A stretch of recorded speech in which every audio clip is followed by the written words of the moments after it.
hope the sound is good. I hope you can hear me. Today's topic is misconceptions about Tantra.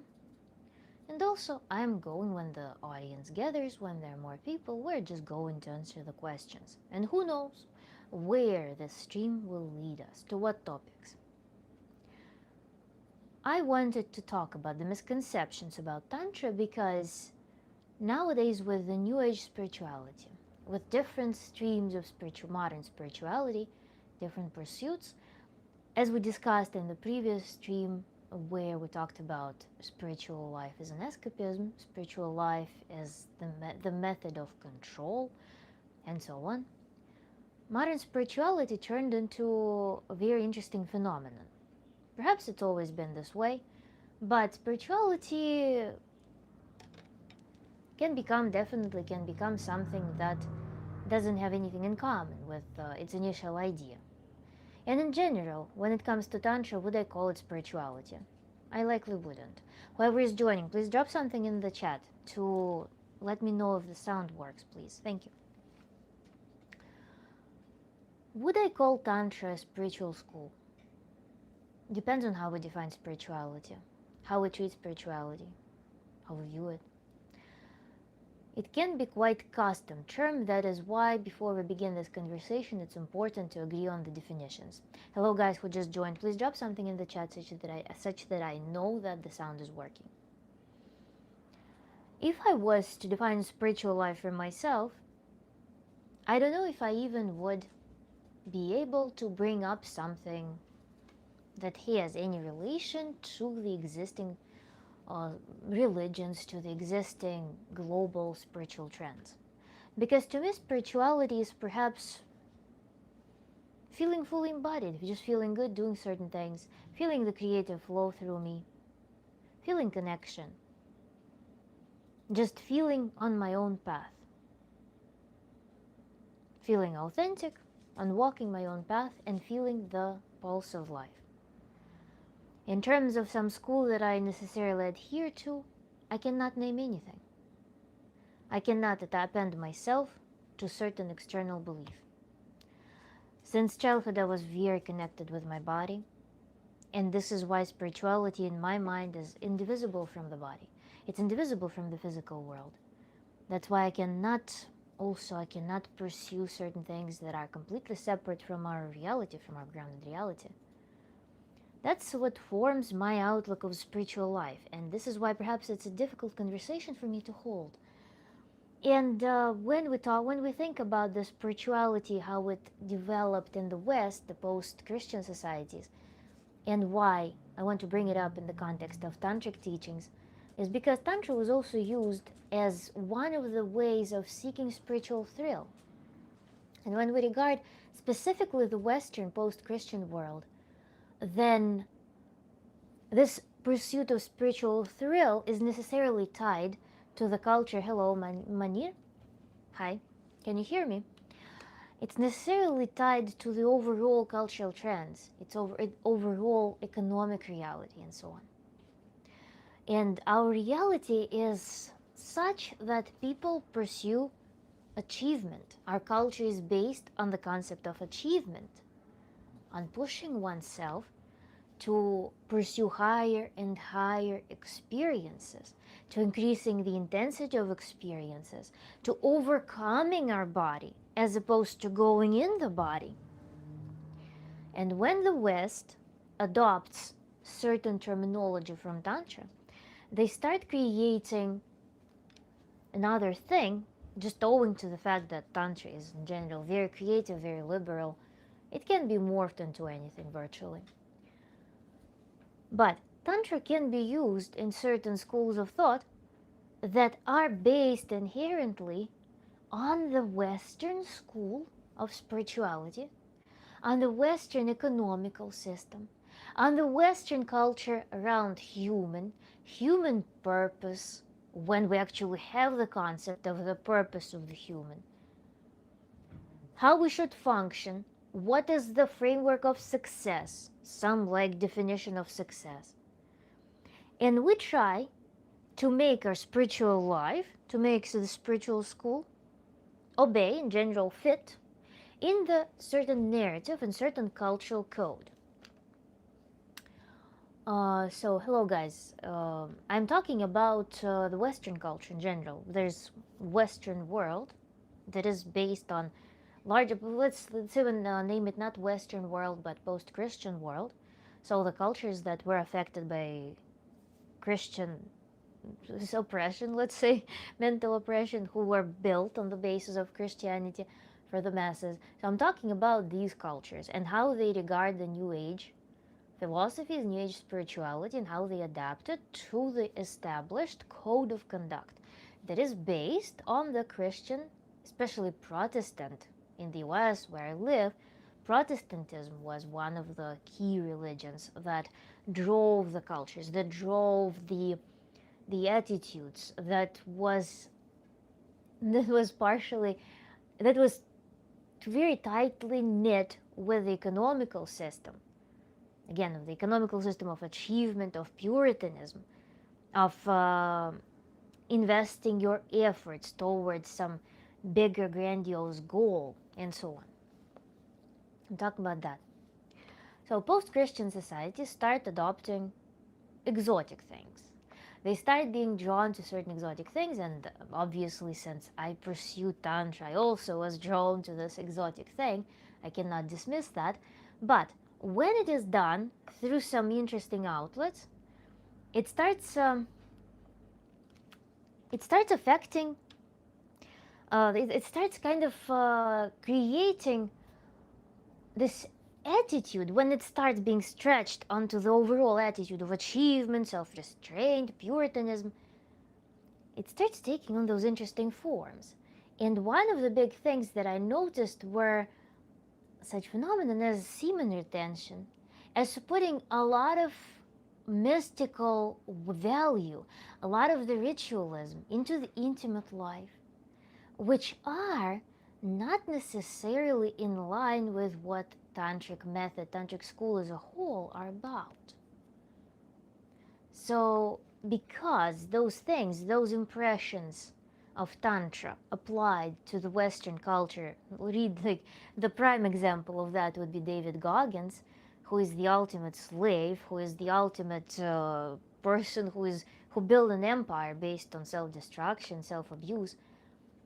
Let's say David Goggins learns about some Eastern practices, applies them in his, or some ancient practices, applies them into his life, of course, with the core of his psyche, of his highly traumatized psyche, with a psyche that perceives himself as a tool, as the entity that needs to be regarded very highly by some external audience through some established morals, some unspoken, some unwritten, some non-existent social contract.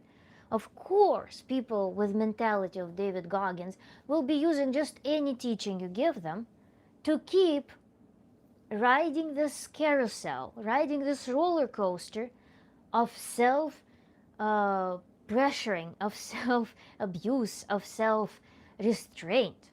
And that's where those practices of semen retention, as certain like puritanism, of very strict taboos, like of how things should be done, they should be done in a very regimented fashion. You should not get yourself loose. You cannot allow yourself free flow of emotion and senses. That's where it's all bred. And that is how Tantra typically regarded in certain spiritual communities. So how do I stop displacing my anger and daily frustrations onto my loved ones?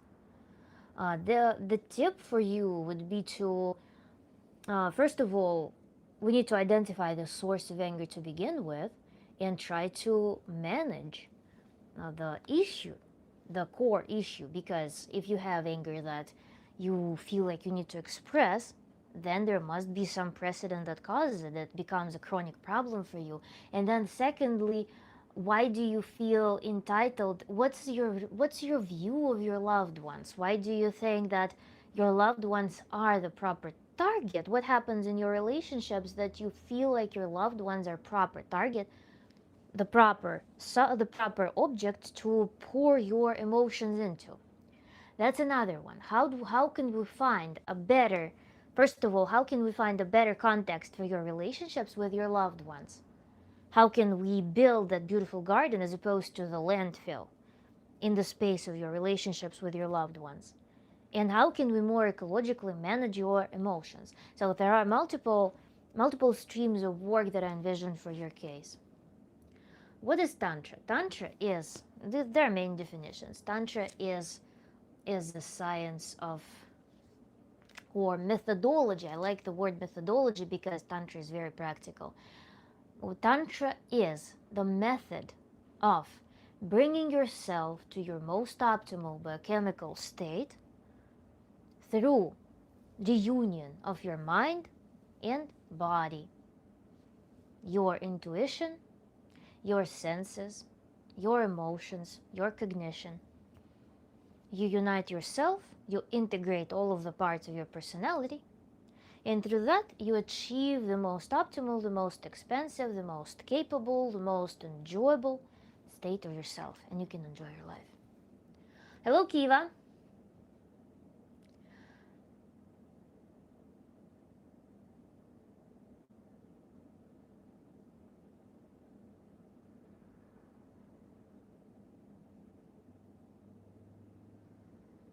Madam, you chose an interesting topic. Thank you, Kiva. We just began. I don't know when you joined, but I'm talking about the stereotypes about Tantra and how certain adaptations of Tantra in the West are not quite what Tantra is about. And I want to, by using those examples, basically today by talking about those phenomena that usually receive this tag Tantra, I want to talk about why they are in contradiction with what I'm teaching, and how from this anti example we can come to better understanding of what tantric method entails.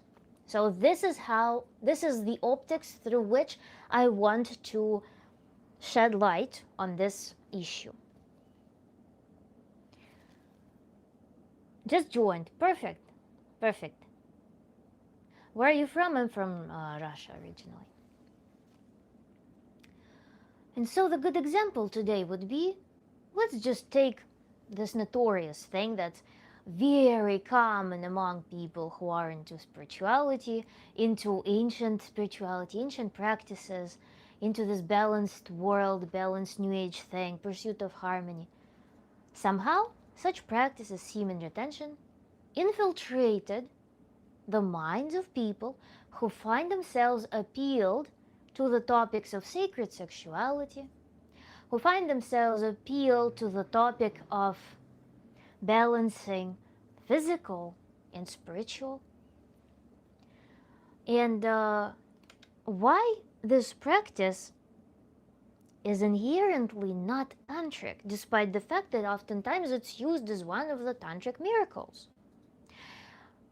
What I've encountered online regarding this practice of semen retention was that a man gets some superpowers. The man produces and saves so much vital energy, boosts their testosterone, starts living in this mega state of enlightenment because he's not wasting this perfect sacred potion into his partner, into his intimate life. And that is absurd from the tantric practice, from the tantric standpoint. And I want to tell you why. When this main statement about preservation of energy, retention, holding on to something is brought up, and semen retention is when you have this internal constraint, when you don't waste your precious thing, you're reabsorbing it. You are effectively not wasting the resources, those minerals, vitamins, proteins. You're not wasting your nutrition that you're consuming into producing it and giving it away. You're reabsorbing all of this. This is claimed to preserve vital energy. This is claimed to preserve all of those nutrients that you are spending to perform this act of ejaculation as a part of a normal physiological act.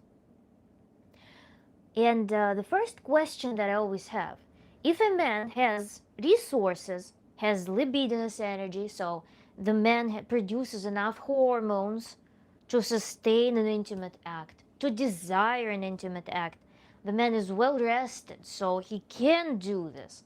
The resources are there. He can expend this physical energy into this act. The man can last like for an hour performing this physical work with desire, with altered state of mind. How come this man, who is overall healthy, well nourished enough to be able to sustain an intimate act with his partner, how is he not fit enough to share this drop consisting of some proteins, some minerals, some vitamins? How is it surviving in the head, in the mind of people, that a person who is fully capable of highly energetic act, that is the capability of which corresponds to a man being overall healthy and fit, to actually have a desire to perform that, and actually to be strong enough and capable enough to sustain that act, to bring it to completion. How is that man so malnourished at the same time that he cannot spare this little drop of things? Another thing is, nature encourages this behavior. This process of ejaculation is most encouraged by nature, because nature wants humans to eat, to reproduce. This is a very prolific, very good behavior from the natural standpoint. So when it happens, nature encourages you to do it. How can we take this natural thing, most natural, most prolific, already enabled by so many selection rules, meaning that you live well enough and you eat well enough to be capable of the act, then to actually performing the act, to be strong enough to perform the act, to bring it to completion, and then produce this thing. After all of that, you want to contain it all of a sudden. Why? Where is the logic? So from many standpoints, there is no logic. And then from the tantric perspective, there is always energy. If you are physically healthy, if you are physically well, you are, when you're also mentally healthy, when you develop your psyche, when you develop your personality to live in the flow, to live in the creative flow, when you're on your own path, when you're doing what your genetics designed you to do, when you are addressing all of those needs, when you're living functionally, you're always receiving energy for everything you need to do. You are becoming the vessel that is conducting the life force. And the objective of Tantra is to become this perfect conductor for vital energy in and out. To become this creator, to embrace the fluidity of life, to embrace the flow of life, to embrace the pulse of life, to be capable of the peak experiences, to be capable of expansive pleasure experiences, to be capable of withstanding, living through, without retention of anything, living through the experiences, both positive experiences, negative experiences, living through them comfortably without restricting anything, without swallowing those experiences, without restraining yourself, without burying things in your body. This is what Tantra is about. How is containment of some moment of ecstasy in that moment, seeding this neurosis, how is that correlating with tantric, with the objectives of tantric work as a whole? Another thing that is very interesting is to what extent greedy people must be for that energy, that they are not willing to share it with their partner, let's say, that they're not willing to embrace this act fully. When I know that people who promote this practice, they always say that women admire this thing. Perhaps it's convenient in terms of contraception, but from any other standpoint, as a woman especially, it would be very weird if a man holds a concept that they are restraining some energy, they don't want to share it with you. They want to save it for themselves. Greedy men, greedy people in general, they are not going to go anywhere. If there is this mentality, it's, in my opinion, in my experience, it's not a very prolific thing. When there's this desire to retain something, it's already an indicative of some neurosis. I want to control, I want to hold, I want to preserve, I don't trust that I receive energy. I don't want to seek the path in which I will be receiving enough energy. I don't want to seek the path in which I will be open for more energy. I don't want to seek the path in which my biochemistry will be supreme. My biochemistry will be optimal for my functioning as a whole. These are two different mindsets. That's why it's also this like being stingy for energy is a paradox that I cannot understand. Energy is always there. To embrace, to feel this flow of energy, you need to train two things. You need to train yourself for a very healthy lifestyle in terms of eating well, eating nutritionally dense foods, eating enough meat, eating enough of those wholesome products, avoiding some anti-nutritional foods. You nourish yourself really well. You sleep well, you stress manage such that there's no expenditure of nutrients to cope with chronic stress, for example. Because chronic stress is actually physically / chemically expensive. Stress pulls nutrients to compensate for it, to protect the body. So you minimize those physical things and mental things. That's how you get physically optimized in terms of your internal chemistry. But then when you also figure out certain tricks, certain methods of optimizing your psychology, your psychological wellness, this is where you start living on the path in which you receive and you give. The path of this fluid, very flowy leadership, creatorship. And this is the path in which you're breathing freely. You're inhaling, exhaling. And your life becomes like this dynamic. I inhale, I exhale. I receive information, I receive experiences, I exhale. Exhale as in like ease of action.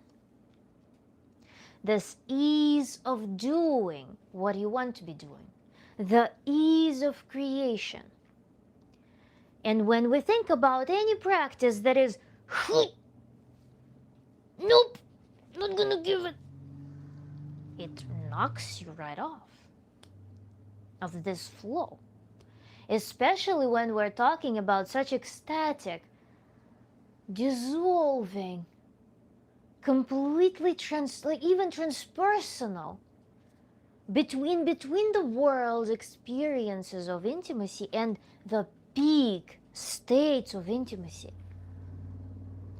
In that moment, doing what is that about?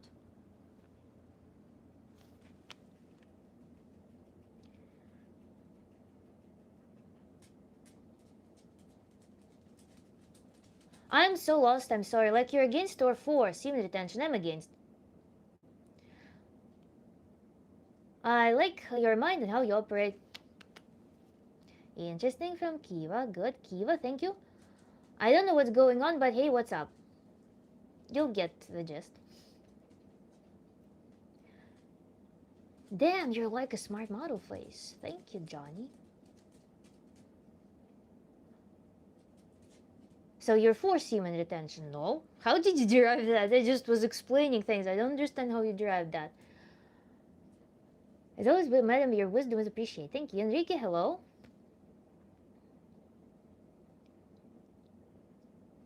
I like how she's trying to cast a spell on me, swinging those crazy hands. I'm just choreographing what I'm talking because that's how I feel I want to talk.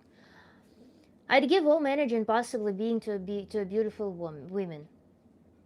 Yeah, that's a very pleasant attitude. You know, there's also a song by Depeche Mode that's called um, "It's Only When I Lose Myself in Someone Else That I Find Myself." That's an interesting concept.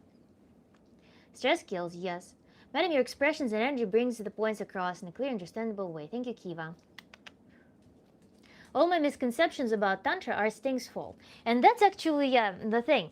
I know that Sting was one of the people who popularized Tantra. I know that he was telling those tales how him and his wife spent 5 hours preparing for tantric intimacy, and that entails them going into this connection, alignment, emotional alignment, and so on.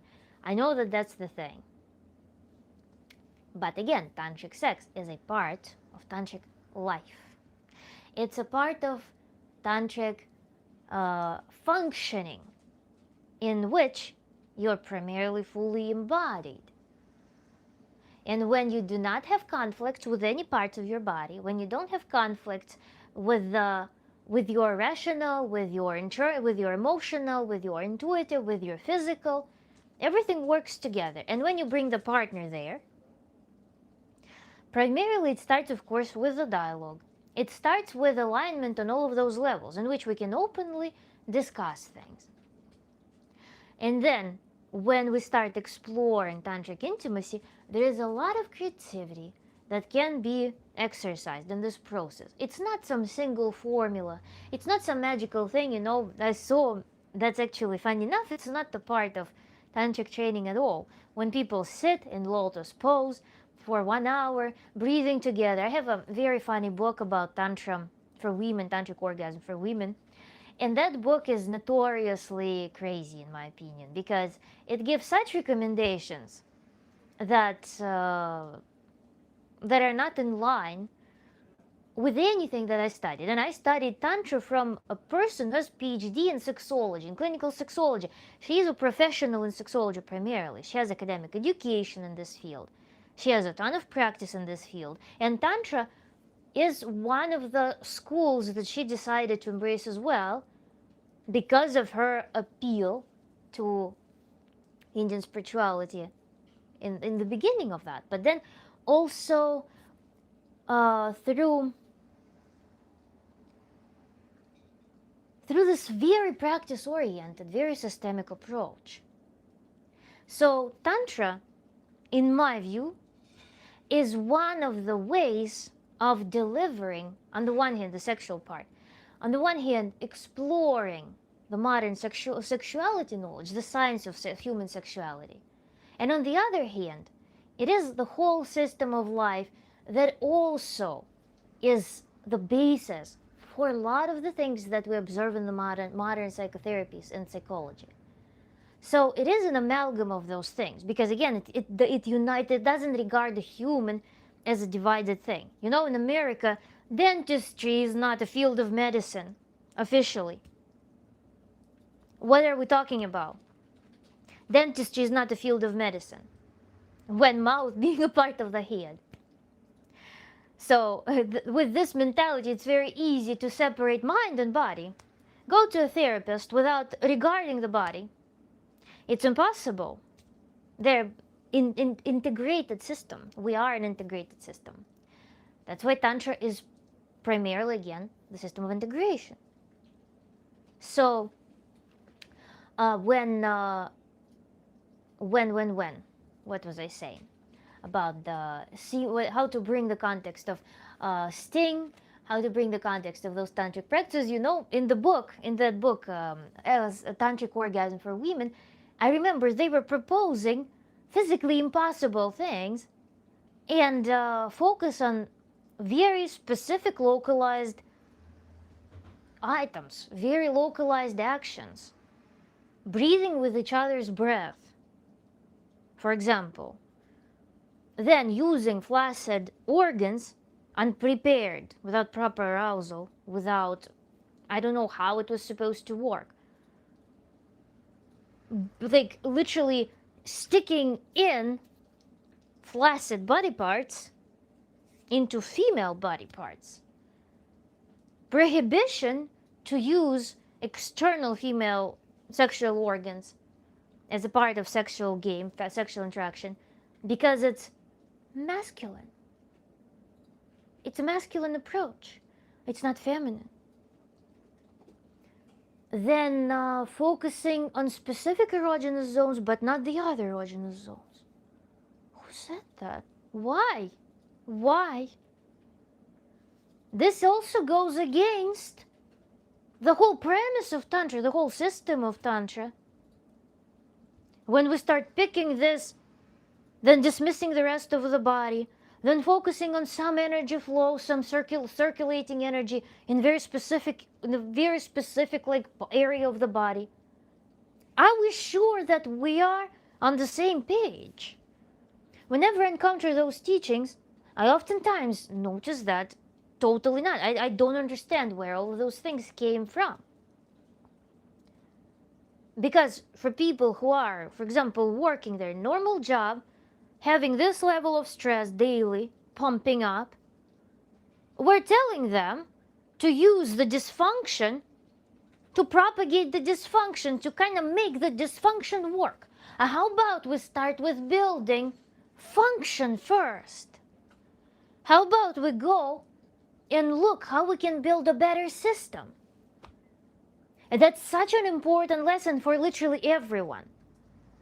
You can go to any business, you can go to any family system, you can go to any store, to any government, to anywhere. And if you start approaching it from the perspective of some localized practice, some pushing one button instead of looking at the system and fixing the system from ground up, what will happen?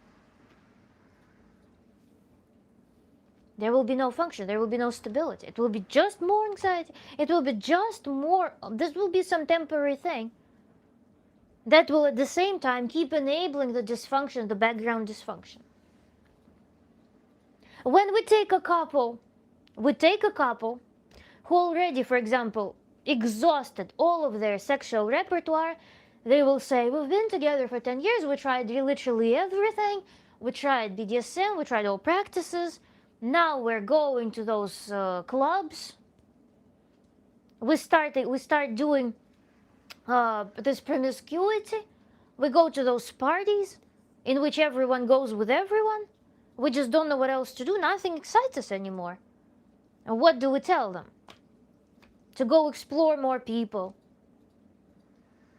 to go keep increasing intensity of impact.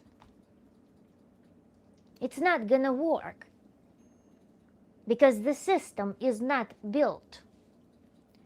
The system itself already is likely degenerate there because nobody was actually investing in the system for many years. People were trying to escape the system at the first failure. People start introducing substances into their mind. Their mind already has some dysfunction. Their mind already is dysregulated. The brain is struggling to compile and to keep up with the reality healthily because of chronic stress. What they do? They take some pill that further, very rudely, very strongly, aggressively smears the way the brain compiles reality at every point. And what happens? What we begin with? The person starts pursuing this spiritual thrill. The material realm is exhausted. Not interested anymore. Nothing excites me anymore. I'm gonna go pursue spiritual thrill. Let's introduce chemistry. Let's introduce some extreme practices. Let's invite more people over. Let's stimulate the stupid body that's already numb to everything because it's overwhelmed. Let's force the dysfunctional system to give this last breath. Through all of those practices, let's bring more neurosis into some natural parts of life. What happens? Speed train to failure. This is why it is so important to go with systemic approach in everything we do.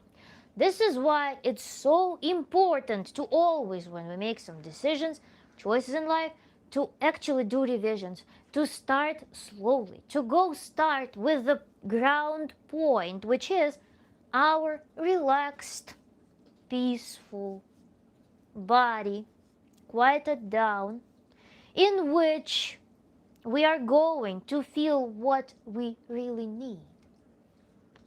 And that's a systemic approach. Because, again, with all of those teachings applied to typical post-Christian attitudes of pushing, pushing, pushing, pushing, achieving, achieving, achieving, we will get results of total exhaustion.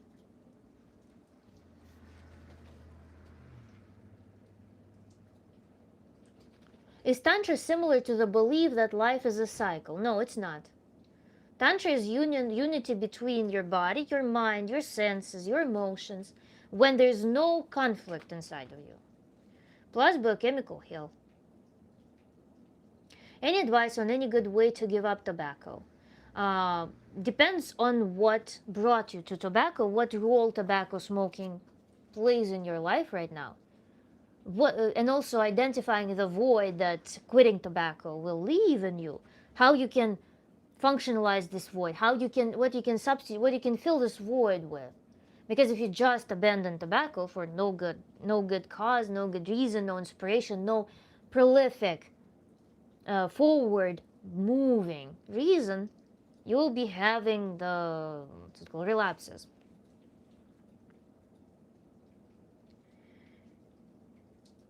When I was in school, the majority of the female teachers that I had were feminists. Sure. Sometimes you accidentally find what you need without knowing you found. I like to call it bliss.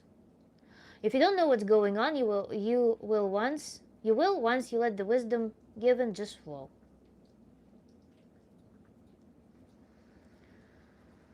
Very true. Thank you, Kiva. Medicine is natural plants. What are you healing with medicine? Why does society encourage and enable to demonize the outcast? I don't know what society you're talking about. Define the society for me, please. Ben. What is the name of your favorite beer? I don't drink.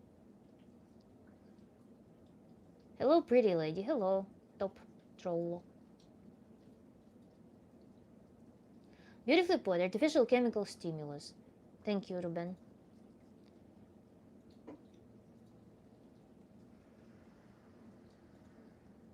No, it's better to burn out than to fade away. It depends. I mean, if people burn out and then they need to recollect themselves, what to do? It's a balance. It's not even the balance, it is a different concept. You're looking at the scale of intensity in one direction, one dimension. How about we look at life more expansively? How about we look at life in more broad fashion without this dichotomy? Any dichotomy, in essence, can be treated as cognitive distortion, as a mental trap. So, in case of pursuing these dichotomies, either this or this guaranteed, you just need to step back and find other options, like 10 more options for that. And also, demystify this concept for yourself, because by identifying the applicability range. For example, I'd rather burn out than fade away. Why fade away? Why, what graph are you painting for yourself? Like this? Like you go to the peak of your capacity and then you crash. What's next? What happens next? Or do you live like this in sinusoidal function? Are you living in more smooth function? Are you living in like mini peaks and mini dips? What is that? What areas of life are you talking about? It all will be demystified the moment you bring it to actual context of your life, because you're likely thinking about some area of life in which you tend to experience certain things, as opposed to thinking of different particular areas of life, particular scenarios, and how they play out. Because those are grandiose, very strong statements that are based on the dichotomy of things. They are often kind of an indicative or symptom of your confinement in some belief system. These points are said truth. Yes. Then we have quotes. For every quote, I'm going to quote,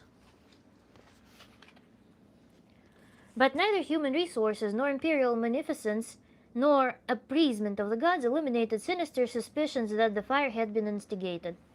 For every quote, I will be reading a quote now. I'm done with that. So, well said, madam. Thank you. The 13 Steps of Tantra video gives an in-depth explanation of its meaning. Thank you, Kiva. Yes, 13 Steps of Tantra. I have a video on my channel. The video is posted as a video, is audio boosted, because live streams save very quietly. Some people will feel it being inconvenient to watch. So that's why I duplicated that 13 Steps of Tantra as in my video library. So don't worry, they're identical. The only difference is that they are the video, not live recording, is audio boosted. So please watch it. Wait, I should write that down, the quote you just said. It's... Don't, please don't.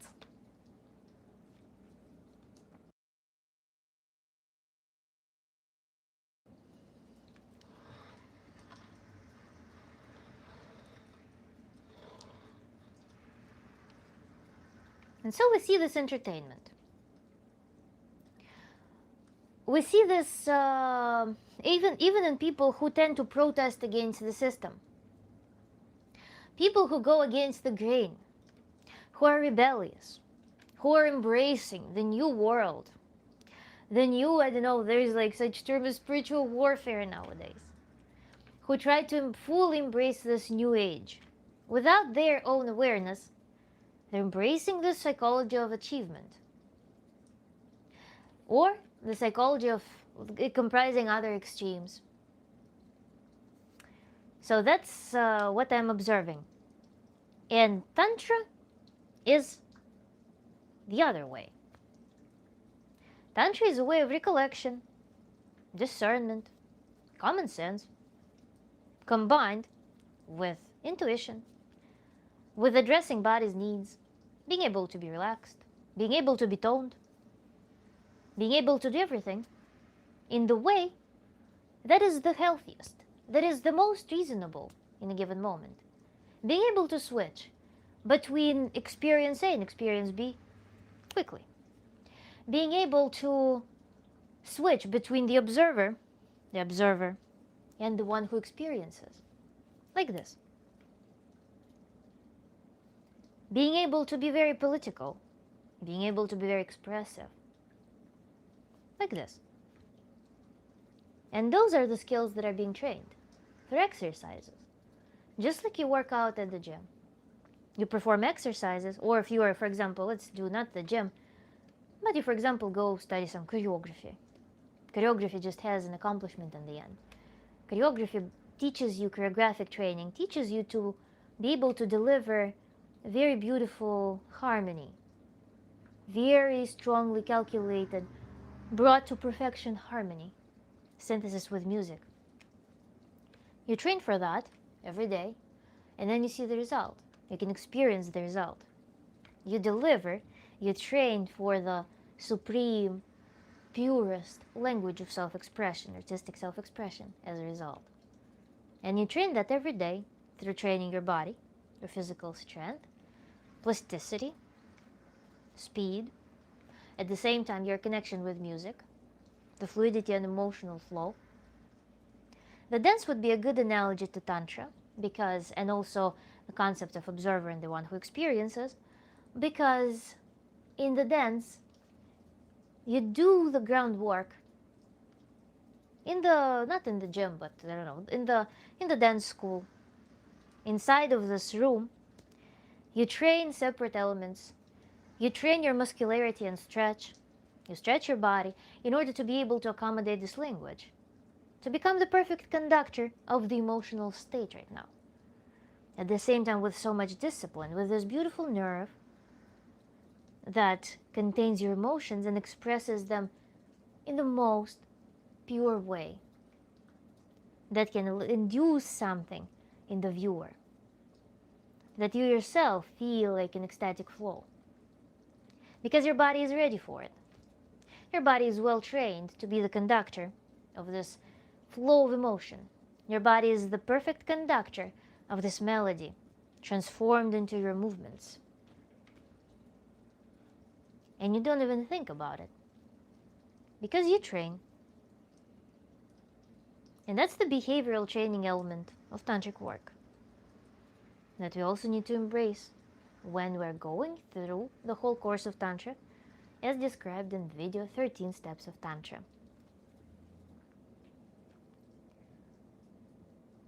Have you studied the 2 pillars of life? No. Interesting. Thank you, Kiva. When we're getting married, I don't know when you're getting married. Hello, friend. Hello, Mike. What did Nietzsche say about music? I have no idea what Nietzsche said about music. Thank you for a clear explanation, madam. Thank you, Kiva.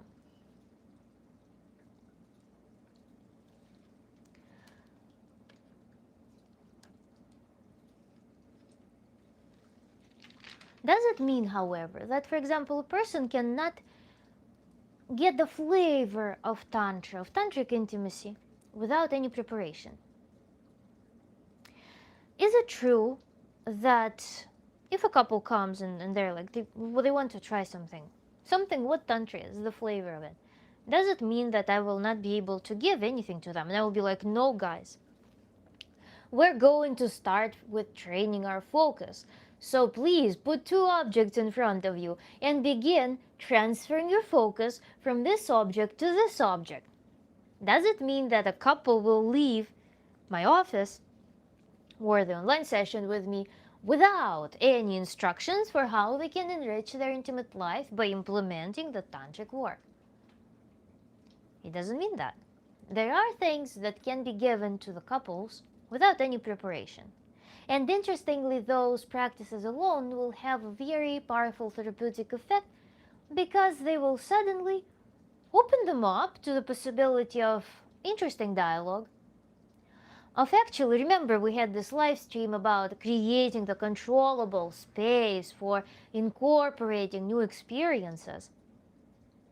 They will, without perhaps even realizing it, embrace the concept of actually creating controllable space for indulging in the experience fully.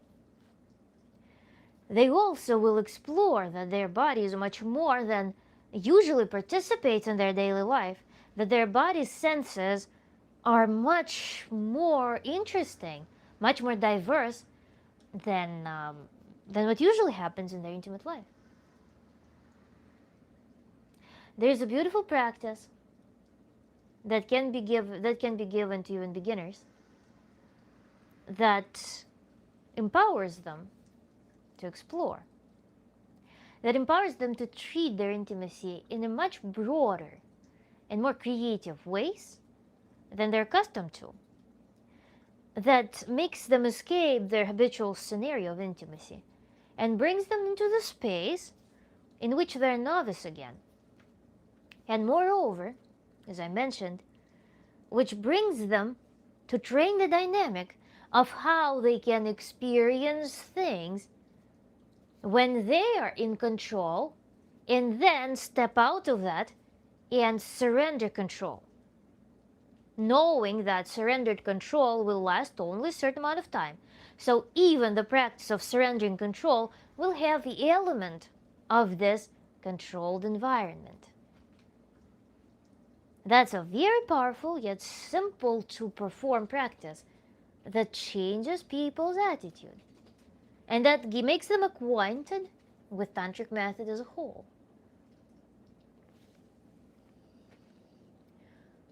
I live in the desert and I like to go hiking. I'm happy when I find a pretty rock. I take it home and polish it. And I like you and how smart you are. Thank you so much, Enrique, for sharing this sentiment. I don't know what you're selling, but I'm buying. Mike, I'm selling Tantra, coaching, Tantra therapy. I'm selling also the possibility to subscribe to my channel to not miss out on future live streams and some short form videos that I'm posting. Kiva is keeping up. Thank you, Kiva. It's the transition from ignorance to knowledge and the necessary harmony between inner ideas and outer actions. It's more of a Freemason understanding.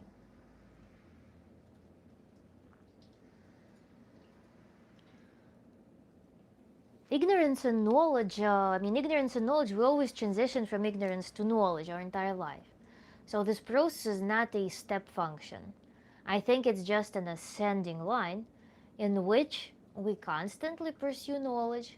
Also, ignorance and knowledge will always be limited. And my phrase, if you want to note my phrase that I used back in my vegan pursuits or ex-vegan pursuits, my ex-vegan study, is that our free will always be limited by our ignorance.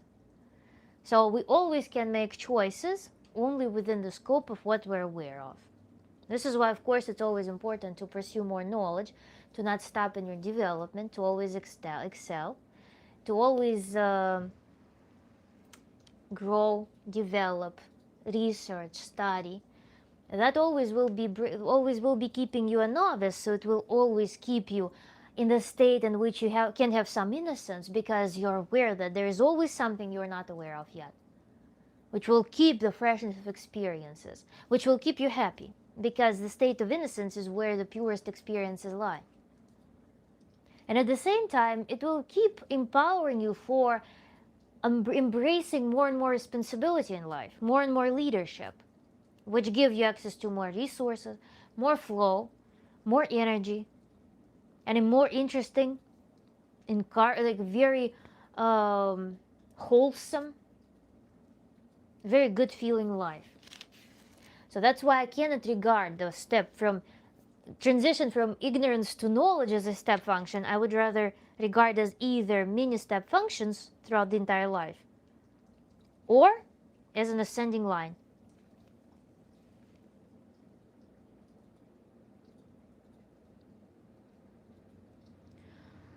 Hello, my name is Jeff. Jeff, hello. Who plays the bigger role in sexual accession, the man or woman? It's mutual.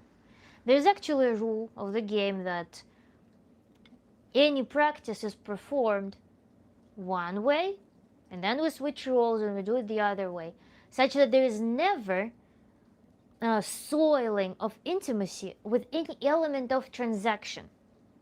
Because there is some couple trends, relationship trends. In ill relationships, there could be element of transaction, which is a woman, for example, is unhappy. She's not inherently appealed to the idea of intimacy in general with her spouse, but she understands that being intimate with her spouse, or physically intimate, let's say, because there's no mental intimacy, obviously, at that point, emotional connection is gone. She knows that she will be getting resources through this intimacy. That's where intimacy becomes tainted by this transactional nature. That woman knows that certain security of hers is based on her providing intimacy to a man. And mutuality is achieved by connection between intimacy and something else in life. This trade is happening. In Tantra, it's very clear that we keep that inside of sexual context. That is why we pursue mutuality. We pursue this transaction as an equal exchange inside of the field of intimacy. We're not bringing it as a trade anywhere else. Because otherwise there could be exploitation of sexuality, of intimacy, those pure fields. There could be exploitation of them to work with guilt, to work with shame, to establish some power balance in the couple, which are all conducive of development of toxic relationships that people will want just to escape. Or they will be propagating suffering because they know how to live in that environment, if that makes sense. But it's always mutual. Consensual, of course, as well. Can you please say what? A member of Peter. Thanks, Frank, for bringing us back to Earth. That's beautiful. Sometimes I feel like I understand more than my own good. Thank you. Hello, Post-Asteroid. Back at it, hoping for more aha moments today. Did you just join? We've been already on for 56 minutes. We've been talking about misconceptions about Tantra and what typical practices and myths surround Tantra and why they are actual antagonists of Tantra. And now I was addressing the point of the exchange inside of the tantric practices, intimate practices specifically between man and woman, and who plays a bigger role. And I touched up on the subject of why intimacy, tantric intimacy, is held within tantric intimacy, and it has the equal mutual exchange. Because otherwise, when there is one person gives, allows, the other person takes advantage of this intimacy, that creates transactional nature of relationships overall, which start breeding such phenomena as guilt, imbalances, toxicity, all of that stuff. So that makes sense. I like how everything you explain sounds so profound, gives both sides of the coin point of view. Thank you, Enrique. I'm glad you appreciate it. I will keep that phrase noted, madam. Thank you. When did the wand appear and disappear? This one. Smash. No ring. You know, guys, you would be better off with chastity belts. I just invite my woman to take a shower and she knows what time it is. Sure. Thank you for sharing. It's better to embrace than escape. I never knew too much about the misconceptions of Tantra, but now I'm starting to understand. Kiva, you will encounter that. If you search it online, I got exposed to that several years ago when I was on my own pursuits, and I witnessed a lot. And there are schools of thought that restrict certain things. Again, instead of emphasizing that we are expanding our possibilities. And that's what modern sexology also does. There's no prohibition that from this moment onward, we're taking away the only way you can get pleasure, for example, because it's the wrong way, and we're going to explore something else. That creates neurosis. That creates the feeling of loss. Modern Tantra, modern sexuality are pro-expansion. They are to empower you to have more possibilities, to develop a broader landscape of things for you. More ways of receiving pleasure. If we talk about therapy, to develop many pillars of your stability. Because one of the dangers as well in the work with our psyche is, remember the concept of identity that I always bring, the notorious thing. When I'm holding on to something, it might not be just the identity, it can be many phenomena in which people have only one point of support. I am only identifying with this, I'm only holding on to this belief, this is me, and that creates neurosis because we need many points of support. Just as we cannot depend on one person on the planet. We cannot depend on just one source of something. It will keep us in chronic tension when we're not aware that there are other things that we can rely on. Shuriken Zone, I think Hello, sister friends. I can't stick around today, but I hope you're all well. Thank you, Shuriken. It's so funny. You always show up on my. It's like the spell to summon you almost. When I give this example about holding on to something one, you always show up recently. Very true. Kiva says, thank you. As a man, you can touch place in a woman that she might never have felt before. A woman cannot do that to a man, so it makes me wonder if the man somehow holds the power. What do you mean holds the power? And also, body is body. There's female body, there's male body. They're huge, and then they have pretty similar makeup. And even when we talk about purely, like genital interactions, okay, that's one thing. But we're talking about much more expansive experiences. We're talking about physical experience as a whole. We're talking about physical and mental experience. We're talking about relaxation as a whole. We're not talking about just hyper-focusing on one point somewhere. Like, then also with men, I mean, it's also, there is as much diversity in male genitalia as it is in female body as well, in the female intimate organs. So I disagree with you on that as well.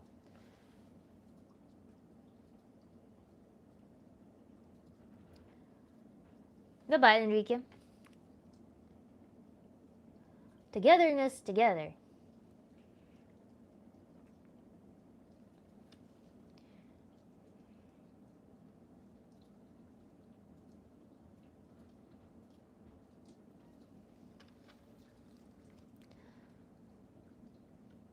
Plus also, when you start multiplying the ways you can work with the body, by the places on the body, you create a huge matrix of things.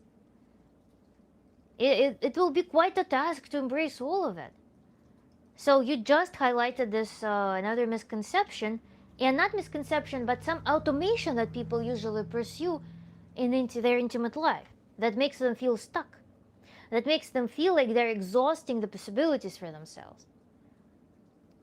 And I think it's worth reimagining what intimacy entails in general. From just some like thrusts, for example, we can reimagine it to so many different dynamics. Even if we define variables there. Define variables, not just what to stimulate, with what to stimulate. This is one set of variables. You can create a table. Remembering that you have hands, you have tongue, you have hair, you have all sorts of body parts that you can touch your partner's body. Multiply that and not make like columns and rows. Which body parts can be touched and stimulated in which ways. You will have a table. But then with all of that, you increase the dimensionality of this table by introducing time variables, frequency variables, intensity variables. All of that becomes a multi-dimensional table that good luck researching all of that in some reasonable time span. But moreover, when you're practiced in Tantra in general, when you become a Tantra master, when you introduce also the variable of how you perceive the stimulation, how you work with your mind and body together, when you perceive it differently, you add extra dimensionality. When I focus on the location, when I focus on other location, when I defocus on the location, when I defocus on the other location that's not being stimulated. Good luck exploring all that. But then also your mindset when you are receiving or giving certain things.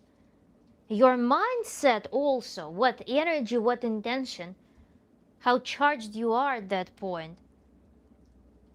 Doing all of that, this matrix that becomes a whole tensor of many, many dimensions. Add that to that. Also put there some context of the environment.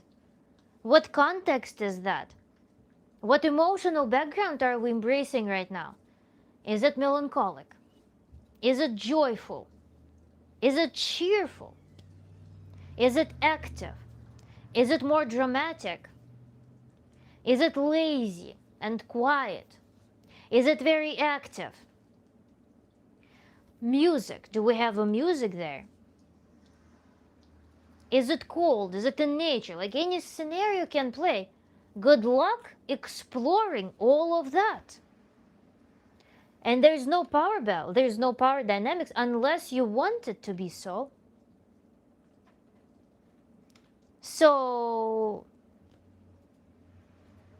I hope that it inspires you to actually go pursue certain things, to experiment with them, to see how much more, you know how those videos when you remember that you have free will.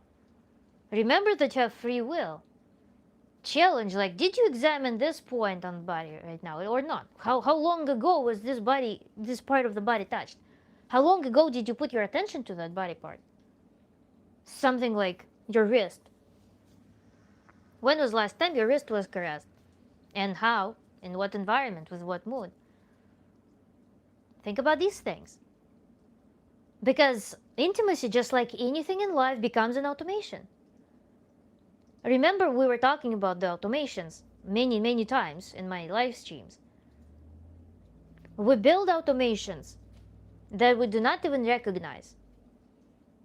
And we can hope that this automation suddenly results in a different result. Likely not. So when we start approaching Tantra, we show to our body that every single act of intimacy is not just like, this like, we've been married for 10 years. Of course we're bored of each other. No. When the miracle of tantric intimacy, the miracle of this approach is that you physically cannot be bored of it. Because it always becomes the process that is not automatic, just like the first time. You're not automatic as if you did it 1,000 times, 5,000 times. Every time is like the first time because you are aware, you are exploring more, you are intentional about it. And being intentional in relationships in general is what will keep your relationships developing your entire life. Because if you are not intentional, if you decide that, okay, we married, there was a wedding, and now we are just married and it will just work magically. I don't know, government, because of this marriage license, will make it work for you. No. You are the one who will be creating the intention every single day. When you are willing, when you're ready to enter this field, this space of relationship. I like to give, I probably should make a short about it with illustration. Your relationship can become a landfill where you're dumping all of your negativity. When you are creating something ugly there, when you're trying to like just to try to coexist with your trauma instead of trying to find other ways of behavior. Your relationship, in turn, can become your beautiful garden. Beautiful garden where you both come and work and do some beautiful thing. It's your creative process together. And when you're ready, you come to that garden together and you enjoy it together. As opposed to coming to that landfill and throwing garbage and increasing this landfill and just like leaving it because it stinks. It's unpleasant to be there. You're trying to distance yourself from that space of relationship. Or perhaps relationships are when you're just entangled with your guts, biting each other's neck, sucking each other's blood. Maybe there's no space. There is just an attack. Perception of an attack, infiltration, that something is just holding on to you. I encourage the building of the garden, treating it as space in which you enter intentionally, well-groomed, relaxed. You show up there, you respect that place, you contribute to that place. That way, suddenly, you start not giving a damn about all of those typical, there's typology of everything. That There's 1 year crisis in relationships, 3 years crisis in relationship, 5 year crisis, 7 year crisis. Why? Why? Every day your relationships can be anything you want. Frank, I think hygiene is the bare minimum. I think we need to talk about broader things even. Hygiene is the bare minimum, but you know there are also those funny memes how people just settle and relax. But they relax not in the mental way. They relax in the sense that they don't want to show up to relationships and expect that they will have the relationships working on their own, when relationships are their project. It's their beautiful garden. They plant it and they think that it will just grow. No, garden, beautiful garden that you want to enjoy, it requires maintenance. So hygiene is bare minimum there. It's the bare minimum of respect.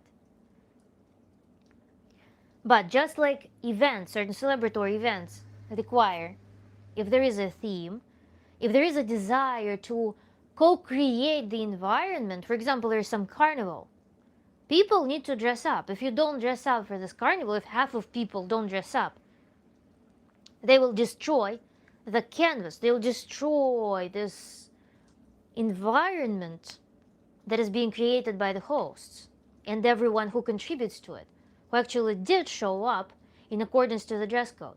Because then we all collectively are living this miracle. We're living this new experience, this new environment. We build it all together. You know how in childhood I was playing with a couple other girls. We're running outside on some a little bit rainy day in summer. It was in summer camp. And we collectively believed in magic. We witnessed miracles in our imagination because all of us, we were all reinforcing the miracle that was happening in our minds. So we all were reinforcing that experience. And this is how a relationship works. When two people are on the same page, showing up, then the miracle happens. We see this miracle, we see and we live through these experiences. We align and we build this garden that is bigger than anything in the, not even, that reinforces the best aspirations that we have for ourselves, that becomes home for your love. How can love die in that circumstance? How? What you nurture lives, what you exercise develops. What you stop exercising is subject to atrophy. That's why automations are harmful, especially in relationships as well. Automations at work, when you want to work creatively, when you want to develop at your craft, for example, at your specialization, if you automate, if you never introduce anything new, if you never bring yourself to the point when you're novice again, your spark for this work will die. You'll stop receiving this energy. Humans are very highly developmental. We cannot just settle for some stability. Like stability is debilitating. Stability in the sense of this numbing automation. It's a surrogate of comfort. Because we're trained, we have a capability evolutionarily, we're trained for a certain level of brain activity. And if we don't exercise it, it's going to start degrading. With giving depression, depressive feelings and stuff. Giving anxiety, depression. Creativity must flow in every area of life. Let me see the chat. I'm manifesting a woman into my life who will reciprocate my love and affection. There is a very good practice for that, actually, for manifesting the partner that you want. Is when you imagine the ideal, most phenomenal, most like impressive on all levels partner for yourself. And then the practice entails that you meditate on that. And then you regard this partner from inside as like first person experience and from the outside. And you need to derive for yourself who will match this partner. And then you also work on yourself, what can I give to myself on behalf of this partner right now? Such that I bring myself to the state of the partner who will be fitting for this person. Good luck with that. I like to play 1932 megahertz in the background for intensity effect. 432 hertz is supposed to be healing. Full moon 2 and stuff, because that will add 2, yes? Why not? March 3rd was a full red blood moon and we got down and okay, nice. No, that's right. Thank you. Yes, I love my wife. Awesome, Benjamin. Things to think about and reflect. Kiva.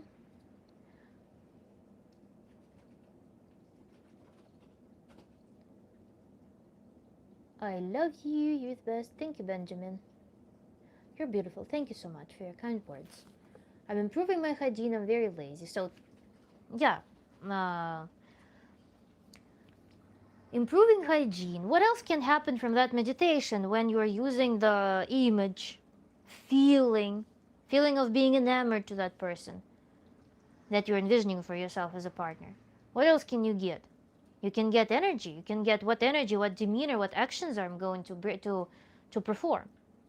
How should I feel my life to make a possibility of meeting such a person? What I bring into this world. Are you in full potential of yours when you step out into the world daily, even for yourself, in your authentic life, like when you're at home alone, in your full authenticity? What is that energy? Are you matching that energy that this person that you would be enamored with would induce in you? But that is the standard. If you want to feel in love, this is the level of energy. This is the level of self-respect, taking care of yourself, taking care of your environment, being active, necessarily active. This is the level at which you're supposed to be operating.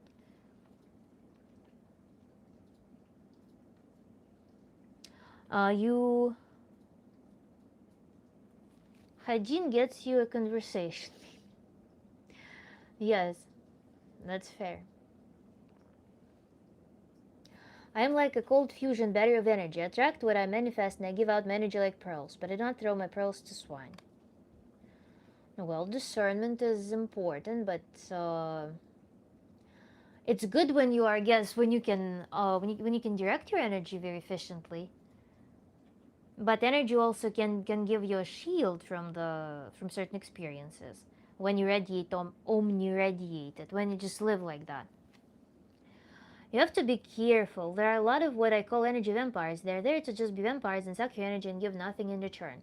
That actually, Frank, I would like to share some experience-based thing. When you feel like someone sucks your energy out, you need to go back and think, what is the difference between what I was just before that conversation, interaction with these people, and what happened right now?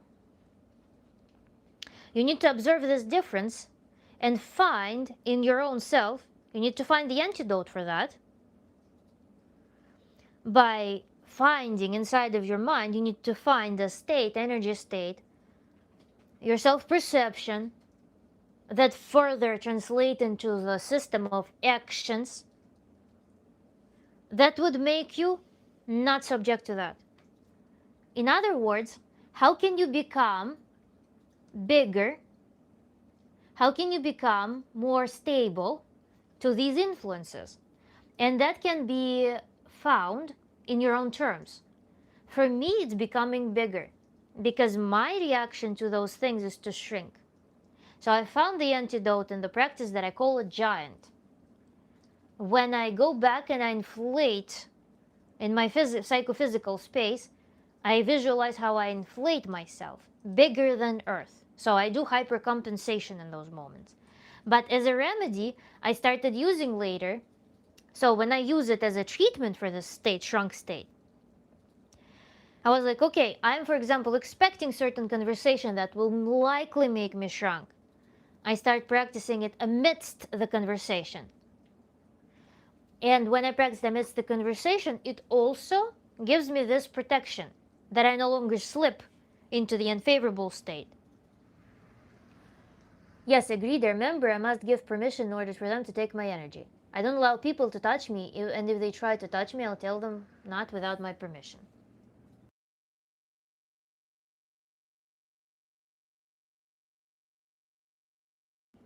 Okay, we've got another quote, so I need to read the quote in response. In parts of Rome, unfilled by Nero's palace, construction was not, as after the burning by the Gauls, without plan or demarcation. Permission is important. Yes, it's good when you can discuss that with touching, yes, but people can also do this with words. People can do this with just unsolicited emotional dump. People can do it, especially some people with who you have connection with already. Certain like toxic bond, toxic attachment. Those people know the buttons that they need to push to get the energy out. So if you have this toxic bond, then you need to be even more careful and prepared. You need to identify the people, the communications that give you this toxic response when you start dumping your energy, that imbalance you, and then you preemptively you train on them to create the persona that is invincible to that. And by doing so, you will be surprised, Frank, or surprised, not surprised, you will find that that persona is likely responsible for something that you would want to accomplish in life, but you haven't. So a surprising result for that may be that if you actually embrace the lesson that is locked in this toxic bond, in this toxic energy suction dynamics, you may find that this was that missing piece, missing element that will propel you in some field, in some area, where you have been slacking, for example, or something wasn't working quite at the level that you would want it to work. That's based on my own experience practicing that. Because at one point I realized that I cannot just go run away from people. I cannot just go and hide. Because I know that there are people who are clearly invincible for that. They mind their business. Nothing shatters their self-perception. Nothing puts them in a state in which they are down for several days, perhaps sometimes, after conversation with someone. So I realized that this is possible. This exists, which means that it's a dysfunction that I need to address. But then when I start addressing the dysfunction, I found that the way I address the dysfunction is actually something that I needed all along. So it worked very wonderfully. Yes, I have framework that is similar to what you've just explained. What I found out that there are a lot of narcissists out there. If you are drawn to narcissists, it's likely that you have your own things going on with narcissism, and I don't like demonizing narcissism because it's just first of all, it's just a phenomenon. Second of all, it affects the people with certain hurt relationships with narcissism themselves. And thirdly, it's a spectrum. Relationships with narcissism can be very widely varied. I accidentally wrote the quote you said after the quote in chat. My active listening needs to cooperate. It's okay, Kiva. That means you're a narcissist, Paul said. I don't like the witch hunt on narcissists. I don't like this war. I don't like this identification of symptoms for narcissism. There are people with higher awareness. There are very silly narcissists. There are very aware narcissists. We cannot treat them similarly. We cannot regard them as one group. There are people with narcissistic personality disorder. There are people with inverse narcissism. There are people with very hurt relationships with their narcissism who would be very bright in bright alliance with their narcissism, but they're suppressing that. They have this conflict going on. That's why they live in state of victimhood without claiming their potential. Story that's dear to me. They will be attracted to narcissists who claim their narcissism, embrace it, and use it as a resource. It's a very high resource thing, in fact. Your narcissistic part is where all of your resource, all of your energy are stored. So, narcissists, yeah, they're different. And in fact, it's very interesting to communicate with people who have embodied narcissistic part and people who are very smart, intelligent. I would call it like post-narcissists, people who understand themselves. Because those are the people with whom you can learn about, you can go above the senses, you can go above the feelings, and you can research the world from very different perspective. And also there are many temperaments, there are many character traits, there are many character accentuations that will be changing the dynamics there. Of course, again, there are very silly narcissists. You look at them, there is like very low, obviously very low level of intelligence. They're not rational. They don't reflect on themselves. They're not basically capable of introspection. And they live in this dynamic of shame and hypercompensation. But what if person just find resource in their narcissism, embraces their talents, learns themselves, does self-analysis, does some introspection, knows how to operate, and then they live. And they're the people, oftentimes I hear psychologists online talking about how narcissists, they dismiss the society, they're not adapted to society, they think they're above the society.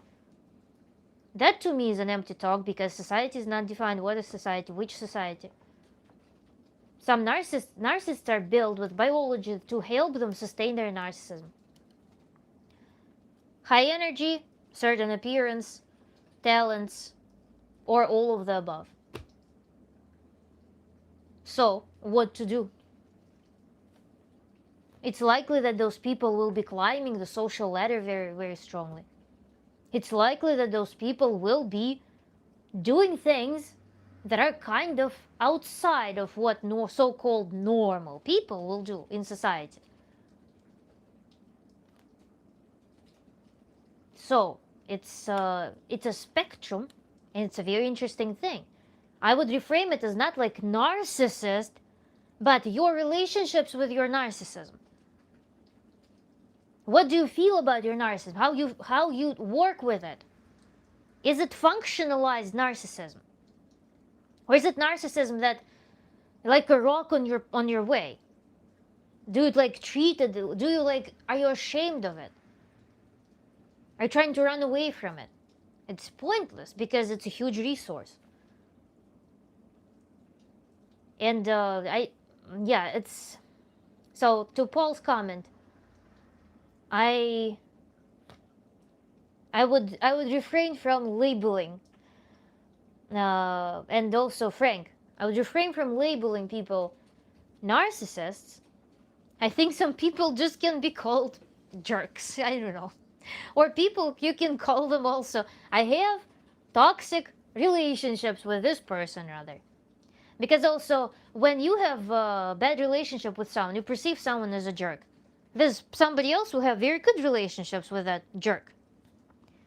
So it's even worth working, like talking about it as, I'm in toxic relationship with this person. That's how would be wording that. And then we put it in the totally different, instead of like labeling and finding category for those people.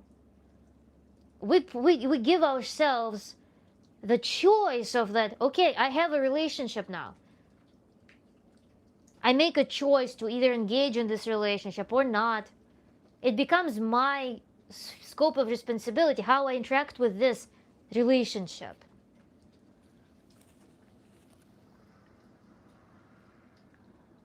Oh my God, what's happening in the chat? I'm a lover, not a fighter. If you're a narcissist, that's okay. You're just not gonna project it on me.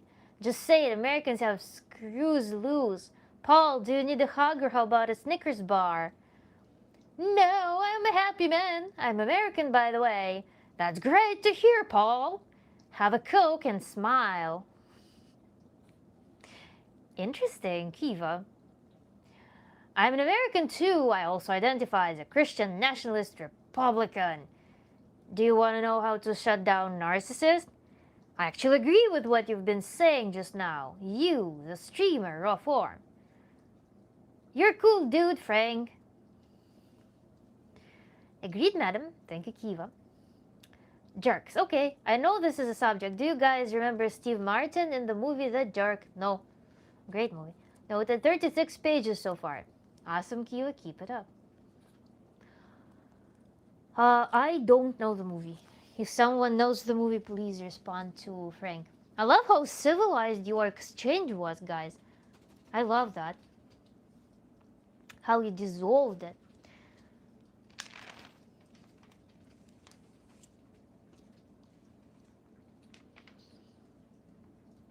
Thank you, madam. Thank you, Kiva.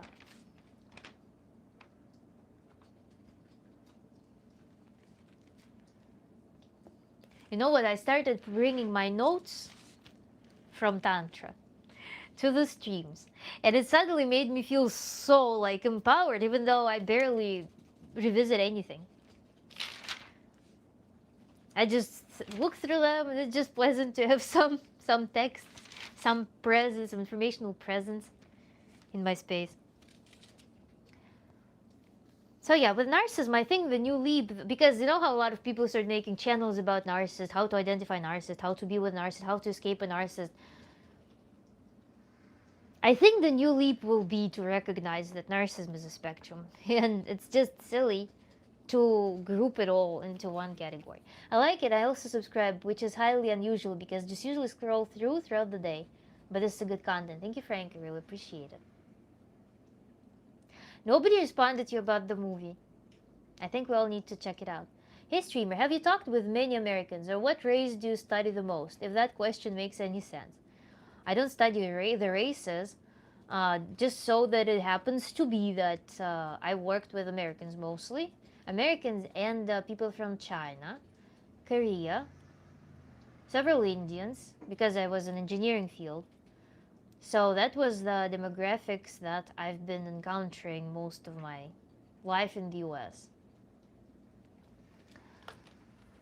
But study the most, I don't study people based on their racial criteria unless, I study cultural specifics. For example, at work, if I work with someone from a certain country, it's very important to know what they are about, what cultural background they're coming from. That's important. Racial things, I don't know, because even within one race, we are dealing with multiple nationalities. Even if we look at the Asian continent, we'll have plethora of cultures with very different attitudes that have like mutual contradictions between them. I'm a dummy, excuse me. Sure. But do you live in the USA? Yes, I do. It's my 10th year now in the USA. You're the first streamer who talks about these things without being arrogant or conceited about it. Which things? Narcissism or cultural differences? Or maybe previous topics, actually. I do live in the USA. I don't know why you are interested in that. I would like to know.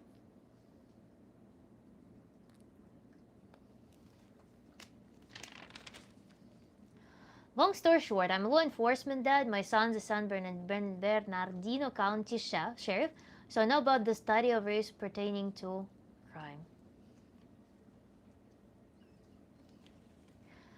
Let's skip, guys. Let's skip this topic, please.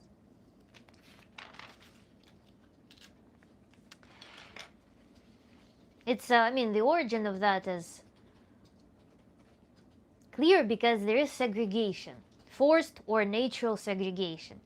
And when there is segregation and ideology and identity associated with those things, That's when it becomes problematic.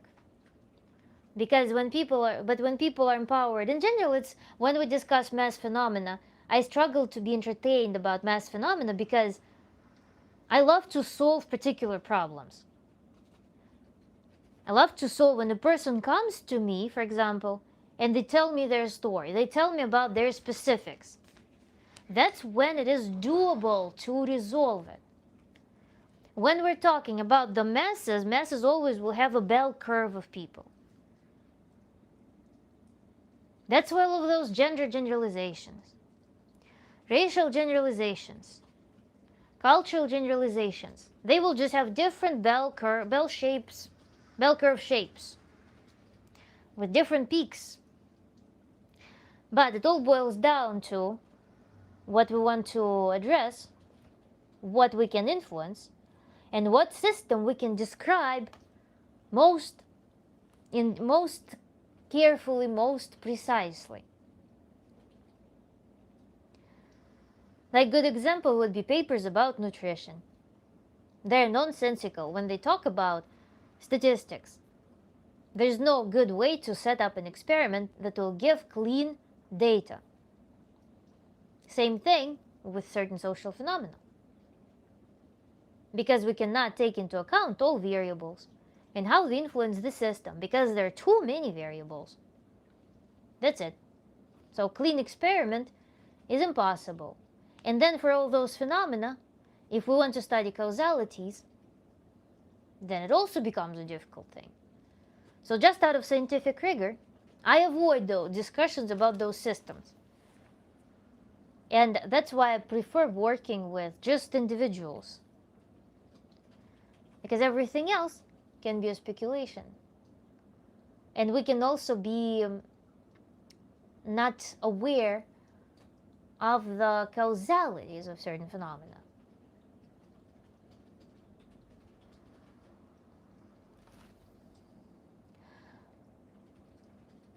Psychology and spirituality, I meant. Thank you. I really appreciate it. I mean, what helps me is that I'm talking from probably scientific background. And that's why I'm just naturally going to be more based than emotional or coming from an ego standpoint. Because my attitude is more like research. My brain is shaped in a different way, perhaps. I'm starting to improve my writing more and getting less tired as well. This is quite interesting. Nice. You've been following along for so long, 10 days probably. You've been in 8 sessions at least, or maybe 10. Yield the rest of my time pertaining to crime and how it's relative to... I digress and refer to you saying let's skip to a different subject. Are we gonna go down this road? I don't think so. I think I said everything I wanted. Again, my work is solving particular cases. You know, the amount of variables I could embrace healthily would probably be limited in my engineering work. And even then, I did simulations, I did computational methods in order to embrace the amount of the variability of multiple variables, their changes. Because for just one human to go through all of those methods on paper would be impossible. And that's devices, it's solid state physics that has very clean equations. When we talk about systems with many elements, many premises, many conditions, applicability range is not defined. We need to define it very precisely. And influence also of so many things, including the diet, including the substances, including economics and stuff. It's just impossible. Basically, American is very healthy, heavily medicated, and has very poor diet. America. Yeah, it's true, yeah. Culture, that medical system in the US is very strange, in my opinion, because it's very wealthy, but at the same time, it looks like it cannot afford an individual approach to a human, which is it's against the Hippocrates oath to actually treat the person and make them build health. Doctors are not familiar with the concept of health oftentimes.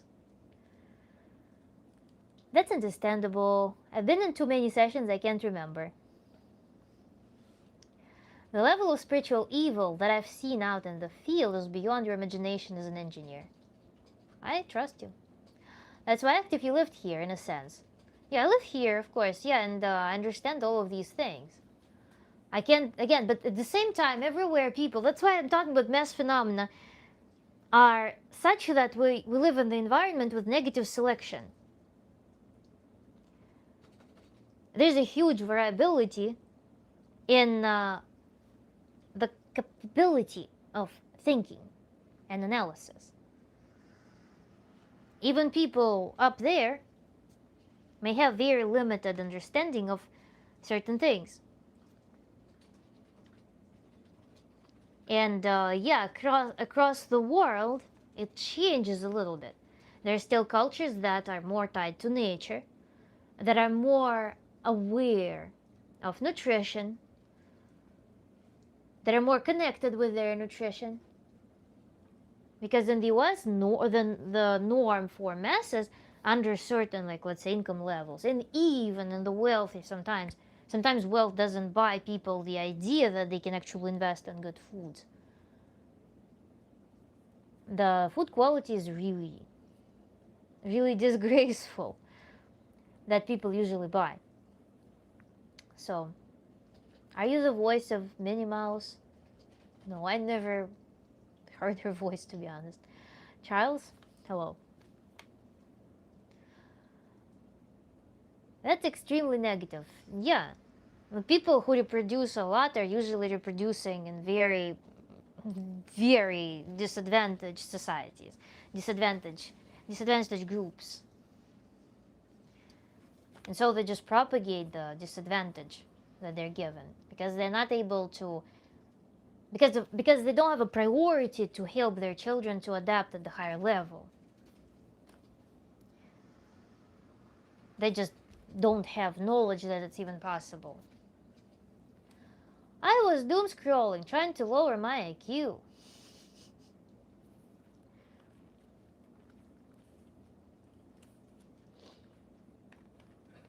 Then I stopped here, and I don't think that I will be increasing your IQ, to be honest. Thank you, Charles, for your compliment.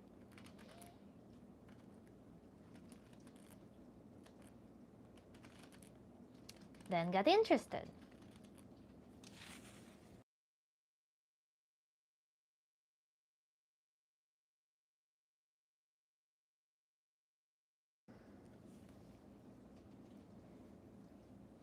Yeah, so I don't think that I will contribute to your IQ, but maybe can spark some inspiration to think in some different directions that will improve your cognitive flexibility. Let's put it this way.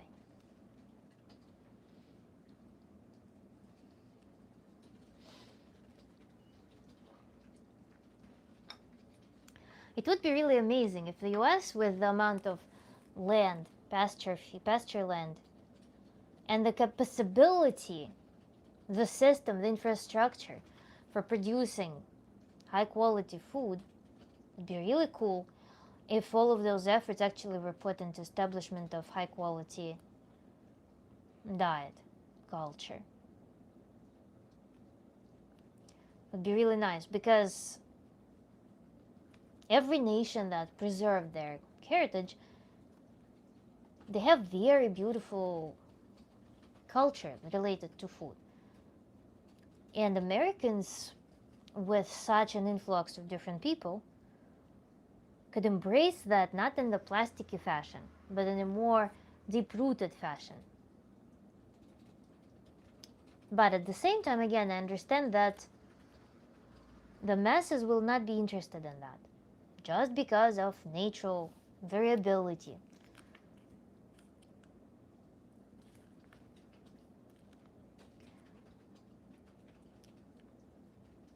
That is why also, I mean, the most the most popular stuff is what?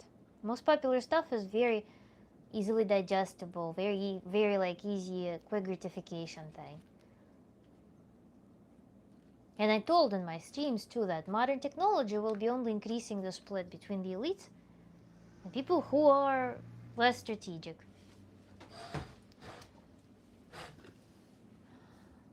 Almao, you enlighten me. Thank you, Stock. I'm very happy about it. Our culture here is TikTok and McDonald's.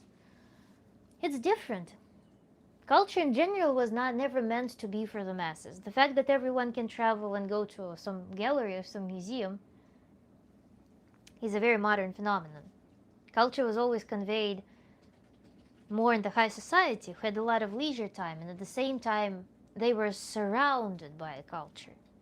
If you are not born into it, if you are not trained on the intuitive level to perceive harmonies, if you're not introduced to arts from an early age, then it is unlikely that it will become your inbred code of perception. It has to be brought up from early ages. But then when we talk about our culture, what is our culture? Again, it's different. Somewhere in Nebraska, in Nebraskan village, there will be one culture.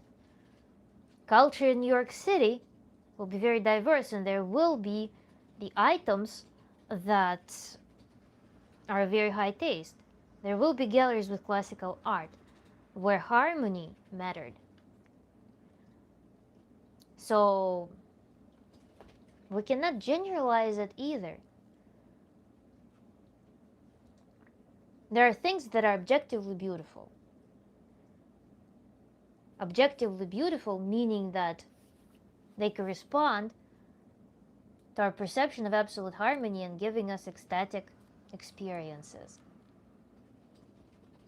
That's achieved through discipline. That's achieved through a lot of the combination of intuition and combination of discipline together to deliver something that represents this fusion of nature and artistic form.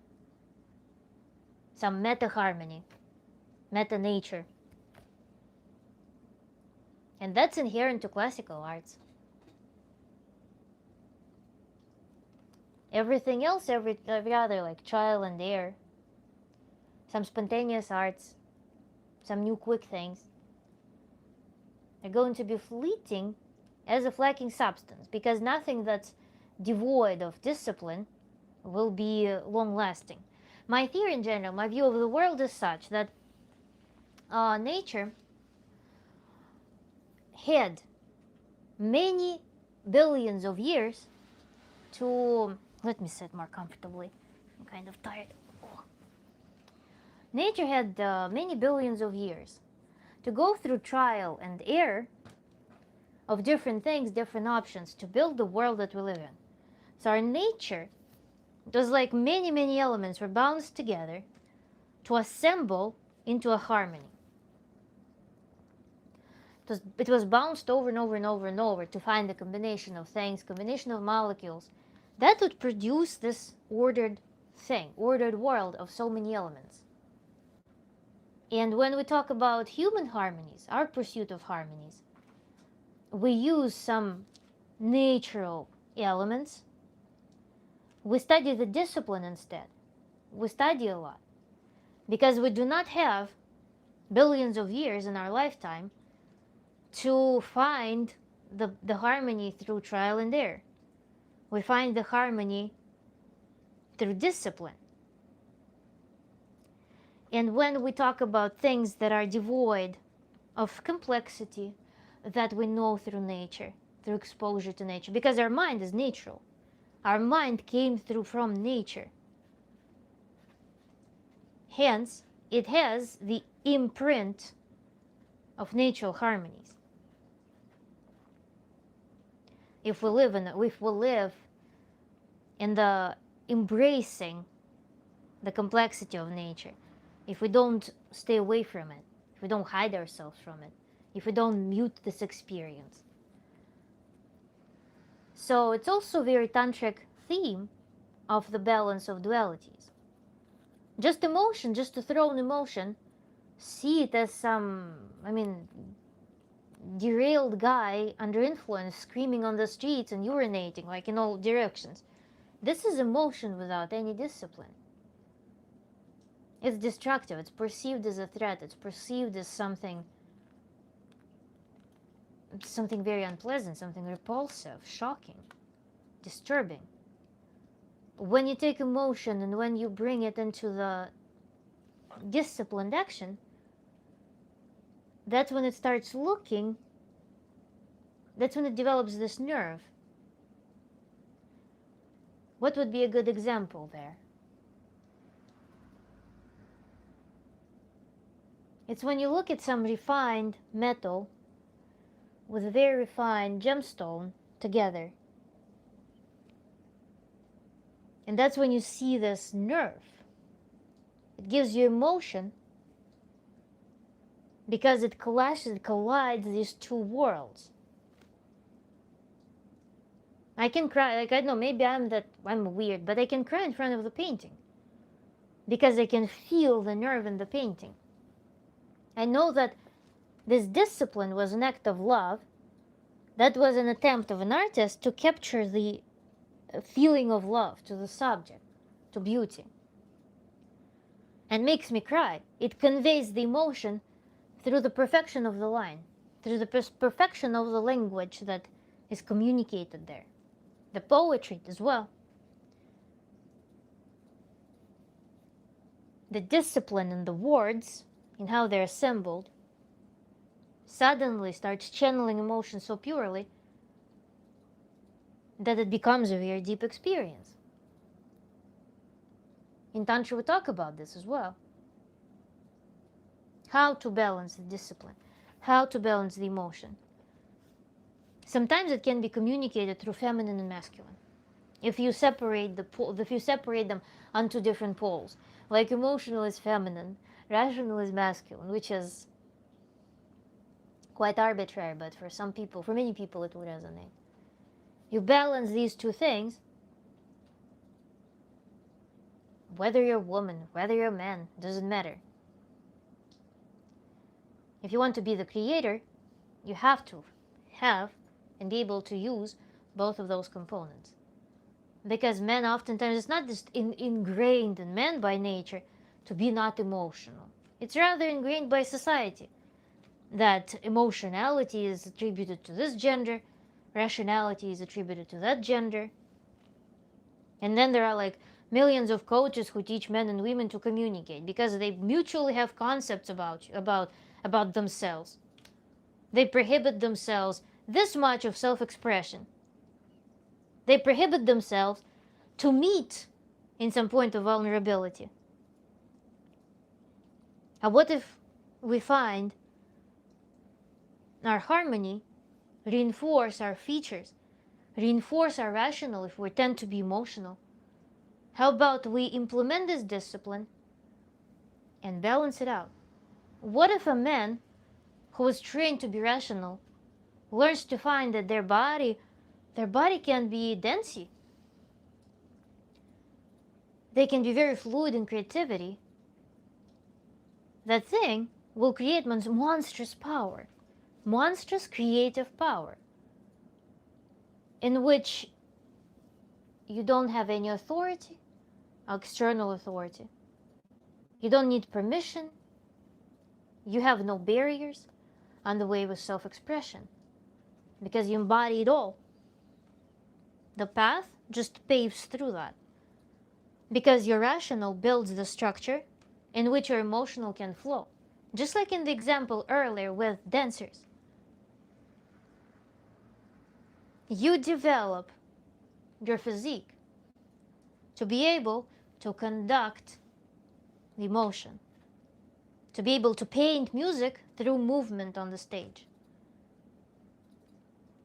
Because you do repetitive action, because you're very meticulous and disciplined outside of the stage.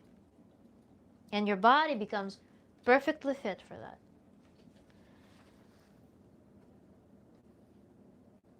Yes, protect the kids. In America, we call it in the pursuit of happiness. I believe it's written in the Declaration of Independence. Paul, when you say our culture, you're talking about the generation that's happening now. We have Gen X, Z, Jane. God, you the young people are in trouble. I don't know. I wouldn't generalize either. I think I can't generalize. There's so many screwed up people in previous generations. There's so many very good people in nowadays generations. Plus also so many people received an opportunity to surpass the level of their upbringing by family because they were not settling, but they found resource elsewhere. Otherwise, they would be stuck within their narrow circle without any second opinion. And when you think about the resources that were open to millennials, to Gen Z, and further, they suddenly received the knowledge of the world that's much broader than that. So, we have a generation of kids that lived through COVID and don't know how to communicate, don't know how to interact. These kids now are 25 years old. It's fact that in America there's a lot of 20 and 25-year-olds that are not dating anymore because they don't know how to actually talk to each other. It's bad. I like artists who use the Fauci numbers or the golden ratio to create their art. The universe has to follow the law of the golden ratio. Then you streamers should know what Nietzsche said about music. Paul, you know who Satan is. Do you know who Morningstar is? Do you know what his job was in heaven before he got kicked out? He was in charge of music. Be careful with music and lyrics. The evil one, the prince of darkness, can enter through the windows, which are your eyes, and he can enter through your ears. Thank you, Kiev. Обнимашь, Kiev. Thank you so much. I agree, Frank. Be careful, brother, special in secular music. Be careful, be neurotic. Yeah. Careful with being too careful. Know what you're pursuing. The path is very clear when you know what you're pursuing. If you live like a vegetable who just like endures the rain or sun, like fully reliant on some external thing, external forces, just trying to shield themselves from the world, that's a symptom. I think internal resilience comes from your ability to know how to be on track, how to live your life, how to feel yourself fully. Then you can listen to one music and see this music affects me in some negative way. I feel more anxious or I feel not at rest. Or then, for example, in the other mood, when I need to have some more pumped mood, this music gives me that energy boost. I use it. I don't demonize it. I use it. Everything can be a tool.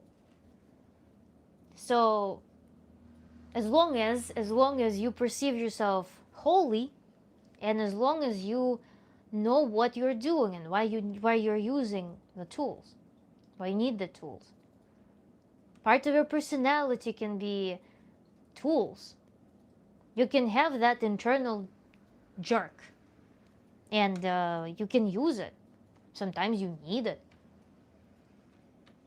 In the moments of some injustice, talking to bureaucratic agencies, you pull up your jerk, and roll with it. Sometimes it's necessary. Sometimes it can be avoided, but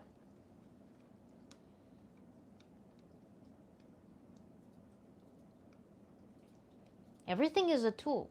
The devil presented himself in the garden when Jesus was about to be crucified, and he was promising him all the kingdoms. The devil knows scripture better than most Christians. I don't know, I have so much to say on this topic because all of these myths, they just resemble they're literally a projection of human mind tainted by the hierarchies of post-agricultural world. That's why the value system in these books, the value system is tainted in the basis of it. The whole concept of some garden that is given, people are entitled to some garden for good behavior, that is also a screwed up thing. Why they're entitled? This is the human experience, and you should never turn away from it. Because when you turn away from it in the name of something that you think you're entitled to, some mythical world, of like this like eternal amusement park. That's very infantile thing. So I cannot agree or maintain those conversations, to be honest. That's interesting. What university gave you that information so you could regurgitate it out here on your platform? I'm thinking about things. I've seen you in my dream. Definitely not Gleb. Nice. Why do you need authority to to think? That's another thing that I've already like sense on one theme, so to speak.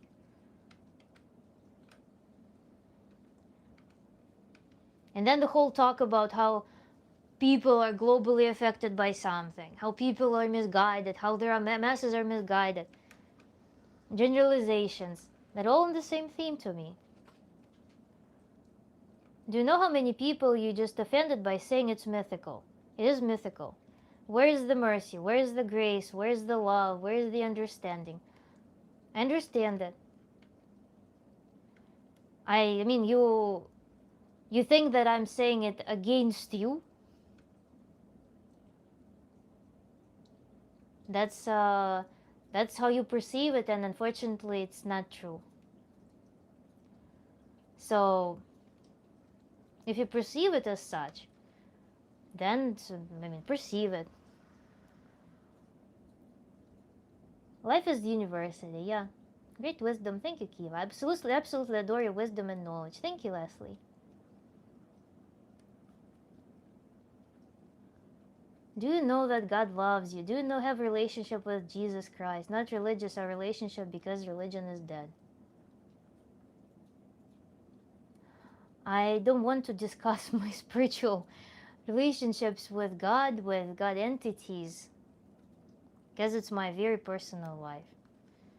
So I disagree with institutionalized religions. I disagree with the ancient Jewish mythology, with any other mythology. I prefer, I like to say that I prefer ancient Greek mythology. And I don't want to entertain those conversations anymore. I'm sorry. So we will not come to an agreement on this. The debate is absolutely pointless. Боже мой, we always find ourselves in these religion topics. Yes. Kiva, I'm giving a pact right now. I'm declaring that this is not happening anymore because I already dodged several people with religious things. But this time, I want to just withdraw myself. I said it all, Frank. I'm not going to maintain this conversation. If you have something to say to the substance of our topic today, would be nice. Thank you, madam. I agree. Yeah, Kiva, I actually cut myself. I did some self-reflection after that stream where I went a little bit harsh on one guy. I did some self-reflection. I realized that it was driven by my desire to express my unique opinion on that. I felt like I need to express it at all times. And then, for whatever reason, I guess it's because I feel so possibly like impressed deep inside by how I came to all of those convictions over time. I felt compelled to actually go and tell about it, respond to every claim of these related to religions. But then it left me feeling very uncomfortable because I felt like it was pointless. It's a pointless talk. It's a waste of breath. It doesn't bring us anywhere. It's a conversation that should not be happening to begin with. And it felt me feeling so bad and disappointed that I made an agreement with myself to not participate with that anymore. Because it's not substantial. I don't like it. So that's why I'm just practicing right now. I'm bringing myself back to the observer. And in the conversation with Frank, for the first time, I'm able to practice this thing where I'm already kind of sucked into this conversation. But I need to now not entertain it somehow. And not get myself worked up by that. So that was my observation. That was my kind of work, internal work. Because I already said so much. If anyone was interested about these topics, they could watch my other streams. People who are bringing these topics up, they are like promoters of, I don't know, somebody knocks on your door and tries to sell you shampoo. They want to sell you a shampoo. So it's pointless to debate that, because I'm about different thing altogether. So it's just hard. But I'm working on that. Finally, Garrett Legends. Hi, nice to see you. That's a good yourself reflectant, madam. Thank you. Do you have kids? No, I don't have kids yet. Actually, I never wanted kids until I was like probably 29. I felt like it would be a very inappropriate thing to do. I was not ready for that. Like consciously, I was not ready for. I had to do quite a bit of work for that, because for kids, I needed to first solve the conflict between female sexuality that results in childbearing and the women's appeal to embrace victimhood in every area of life. And I needed to resolve that because I didn't want to approach childbearing from the position of inherent victimhood that I absorbed from the environment associated with females, with female life. That was a huge part of that. So that's why it took me quite a bit of time, quite a bit of work to separate myself from the overall female self-identity that's being propelled in the society culturally.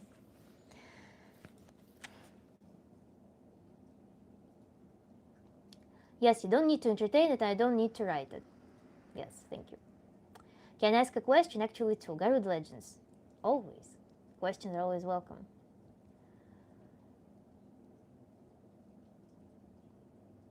You're doing fine, madam. Don't pressure or stress yourself. You're making progress with practice. Yeah, it will come. I mean, right now I'm exercising it, and my brain will register it as this is the way. Remember, I mentioned, by the way, with learning language, my brain starts actively using knowledge on day 3. So, for example, I learn new words in a new language, and after 3 days, they start popping up as my active vocabulary. So my brain starts like using them. So right now I'm practicing this, and it registers as it's easier to live like this. This is a more sustainable way, so I'm going to use it this way. I'm going to work like this, because that's my first time actually practicing it in the field. Now, speaking of practice, I've been practicing that switching method, if you remember from a couple of streams ago. Yeah, awesome. What was your approach to that? Which techniques you tried? Bad, ethereal cat. Very nice. Okay. Thanks. I'm tied to the moon, and as a man, I wake up and get agitated. Is it different for females, and how to fix it? What do you mean that you're tied to the moon? And also,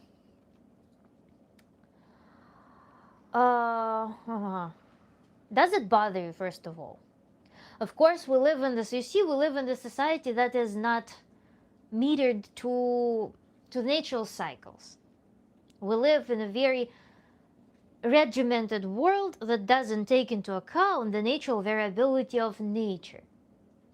So, for example, day becomes shorter, people work at the same schedules. People work in the offices during the day hours, which is not physiological. In general, the culture of working during the day hours was from when most of the people were slaves in the fields. They needed daylight. Right now, people don't even get exposed to the sun. They sit in the offices because of some stupid tradition to work during the light hours.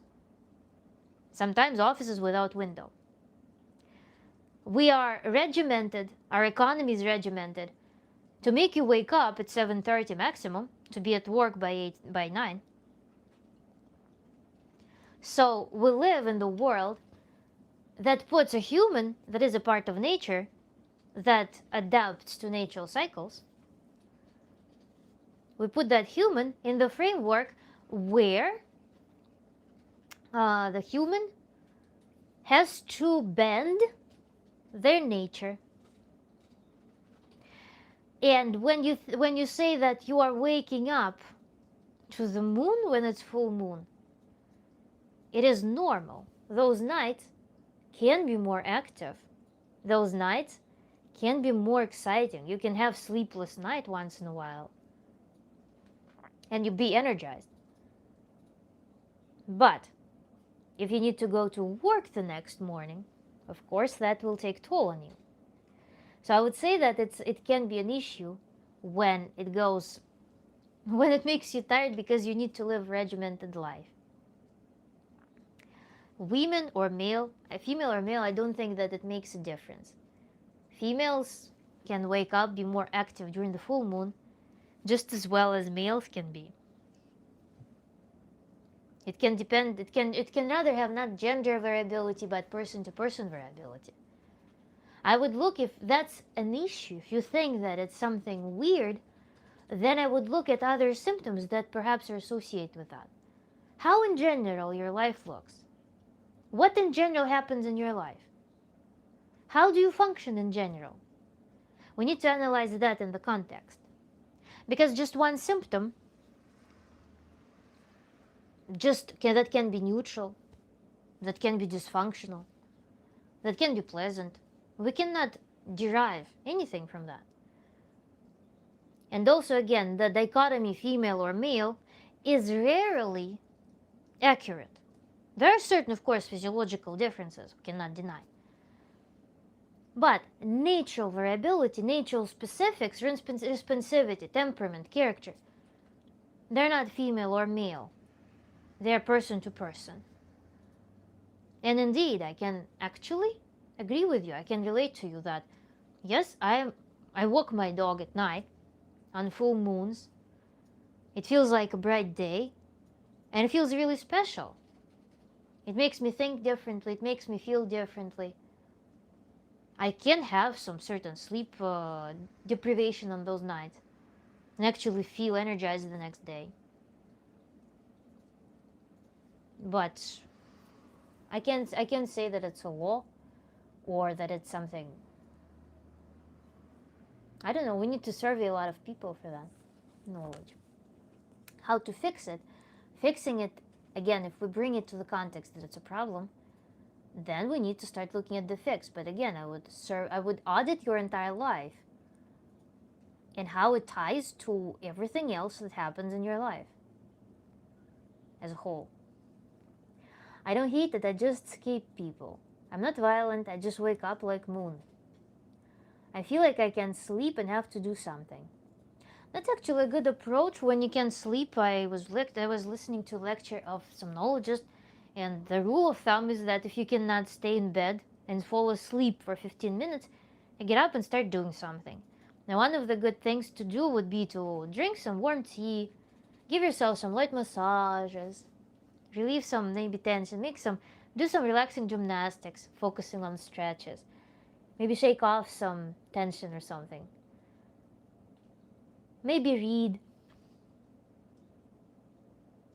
Do dishes, I don't know, something like that. But it's actually a good rule of thumb to get up after 15 minutes of not being able to fall asleep. I think my issue, I've seen past the moon. Maybe I might be terrified. Is that the issue because humans don't scare me at all? I just scare people. What do you mean that you scare people? How do you scare people? By wandering around your apartment and then people are just like wondering what's happening. How do you scare people? Do you have bursts of aggression? Kiva, well, for my switching methods, I noticed that my problem was overwhelming myself with just the thought of switching being my focus point. But I realized when I relaxed more, it made it way easier. Good. Yes. When you learn the concept that something must be hard, inevitably you will be focusing there. The more you focus there, the more it will be hard. Relaxing was an ultimate solution for that. I'm very happy that you found it. Switching, and then the next stage is to grow it. When we grow the sensation, such that we can overwhelmingly feel it. That would be the next progression of this practice.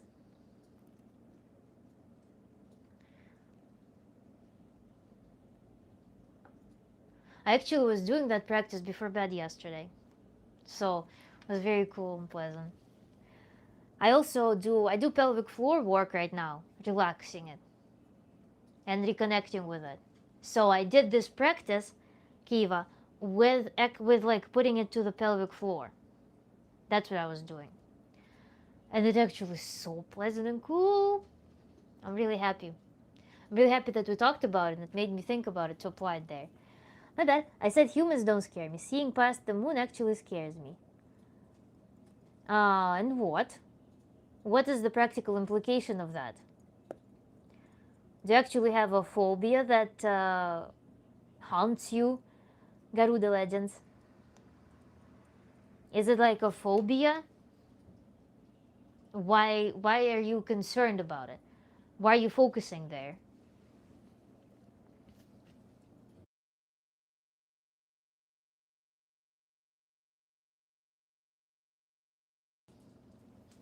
By the way, it's 2:16. Last time my dog came was 2:20. Now it's 2:16. He came to me. Every time he wakes up and comes to me. Boom, boom.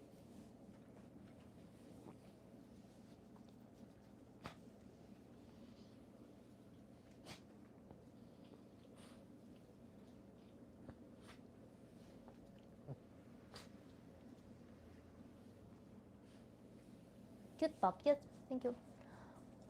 Doggo made it up a little bit early, yeah. But almost the same time every time. He kind of switches 5 minutes each time.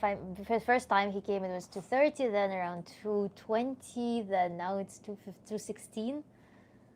So he has 5 minutes increments backwards.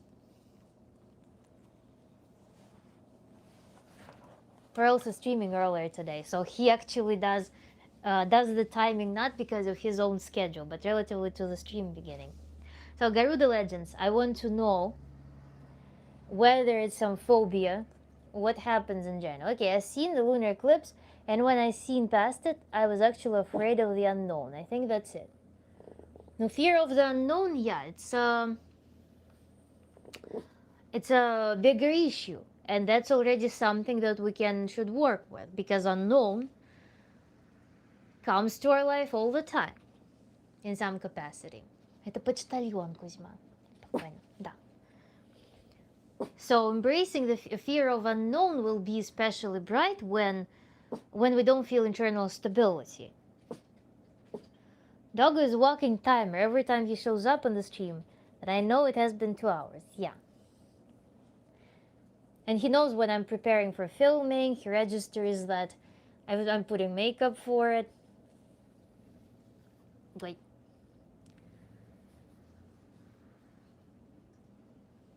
So with fear of unknown, do you have any other examples where fear of unknown bothers you? Ruben, the mystery of life is the beauty of living in. Yes. But first of all, we need to master the living of life. Because in minds of many people, living of life is actually running away from life as much as possible. And then when they just are, they don't feel life. So beauty of living it can be perceived very differently. We need to agree on definitions there.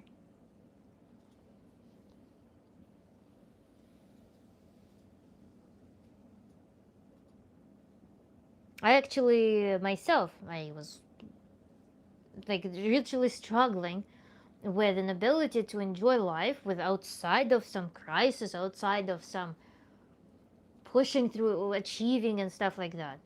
And it's my family pattern too.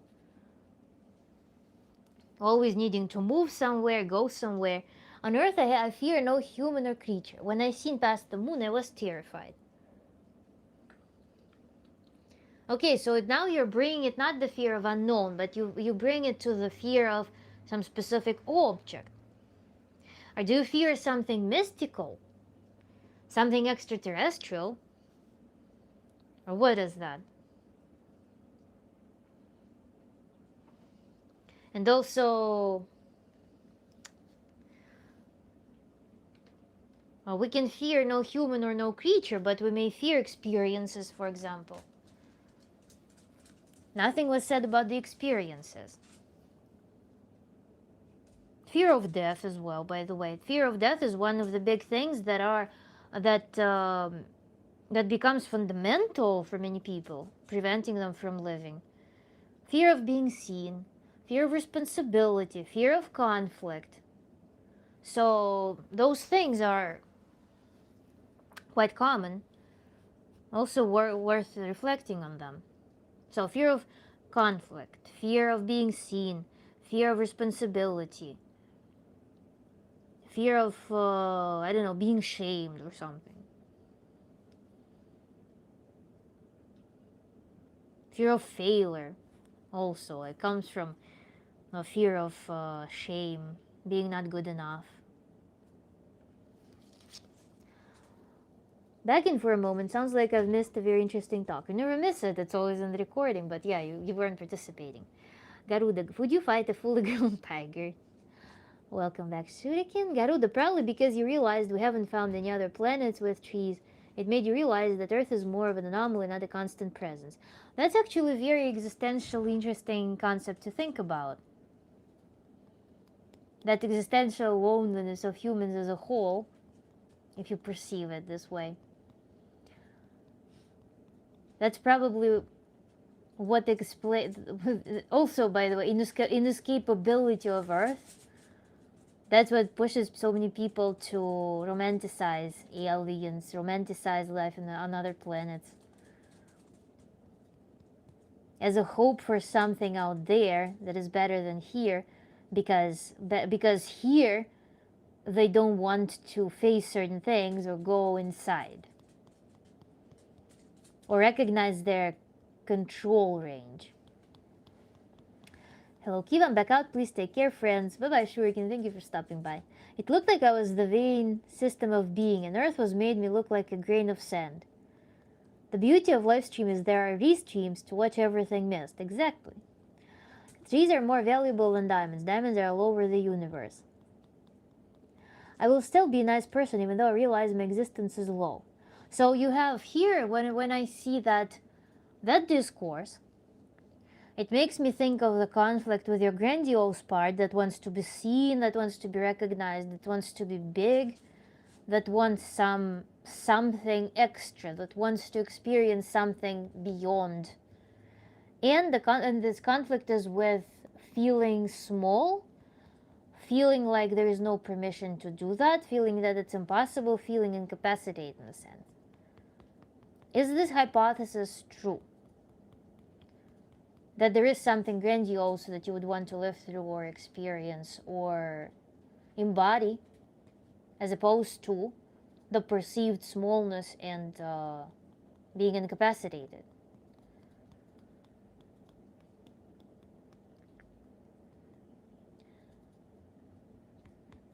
And also, how does being a nice person tie to that? What is nice person? Being like, how does it tie there? So I have 3 things here. I don't want to be small, which means I want to be big and grandiose. My existence is low, even though. So there is juxtaposition between being nice, despite the fact that I'm low, and wanting to be big. How does that work together? Let's put this all into one picture. I might have sounded like I was teasing you, Gertrude, but I'm wondering if you mean you don't fear danger, death when you say you don't fear any creature. Yeah, that's an interesting one. Yeah, because fear of death is one of the fundamental fears of humans that are actually the fundamental part of a lot of spirituality things. Garuda, number one DNA codes that could ever exist will never exist. The odds that you are alive is astronomically impossible. Realize you are more rare than you could ever understand. I want to save people because who I am, but sometimes I feel like we're doomed. I don't want to give mass fear. What do you want to save people from? Why do you think that people need to be saved? Who needs to be saved? When you say people, who are you thinking of specifically? And how you regard yourself as, like, what who you are, what is that who you are? I want you to actually, Garuda, I want you to consider taking a piece of paper and take notes. Perhaps draw some field on the piece of paper, or some fields, such that you have a diagram that you will need to look at afterwards, and try to put it all together. How those elements, because those elements, they exist in your psyche, in your value system, and when they're in conflict, you're not going to actually be on your path. Your path will be found when all of these things come together. So it might be useful therapeutic move to take a piece of paper and start putting it all together, such that you can bridge them with some logic. So let me put this like this. Earth's inhabitants were doomed. By we're doomed, what does it mean? Who is doomed?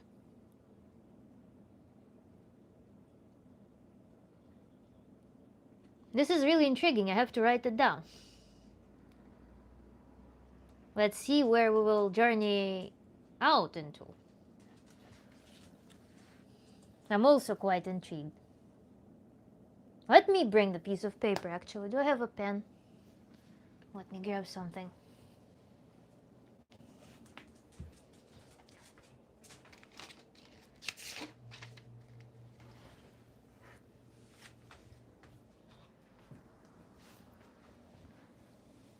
So, Garuda, I brought the little notebook. I'm gonna write it down. I want to save people.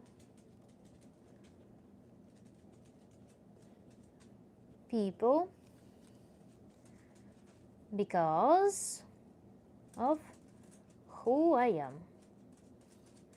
This is one piece of puzzle. Then, people like Earth inhabitants are doomed.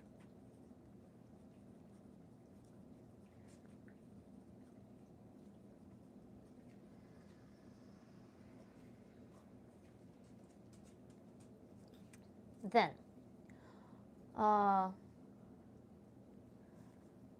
being a nice person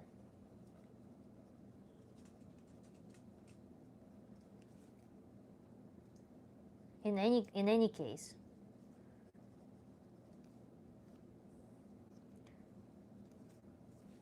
and we have another variable, which is my existence is low.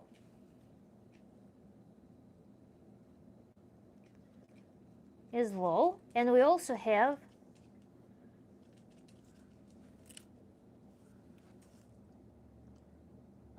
fear,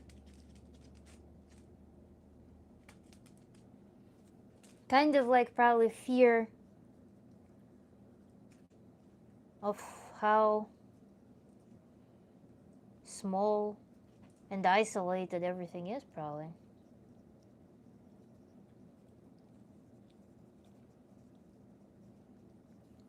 I want you to, Garuda, right now, if possible, if you are in the mood, I want you to try closing your eyes, go into somewhat of meditation.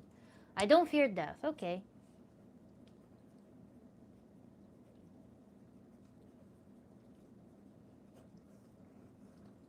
I want you to imagine right now.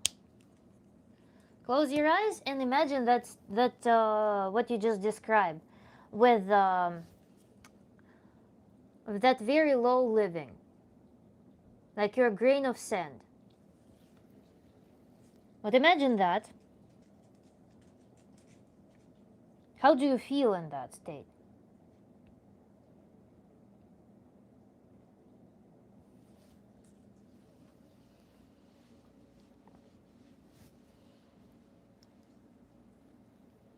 What imagery perhaps comes to your mind? Tiny and irrelevant. Tiny and irrelevant. Who gives the sense of relevance? Like, relevance usually serves some function. Size is usually relative. Whose eyes are giving you the feeling, in whose eyes you are perceiving it as tininess? Like, what is that? And why something is relevant? Like, what makes something relevant? What makes something irrelevant?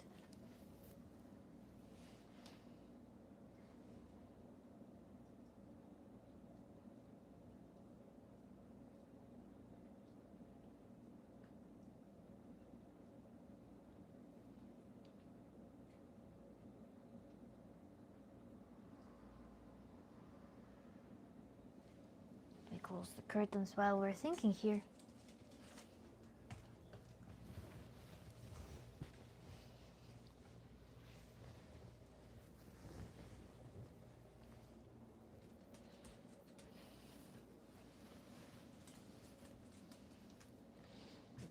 Like, who should come and say that it's relevant, or who gives the standard of relevance?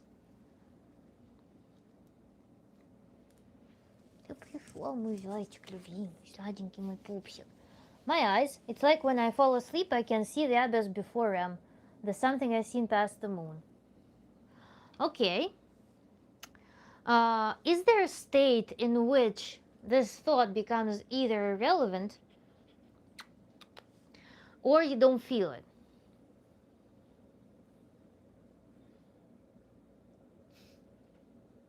Sorry, guys. Something irresistible.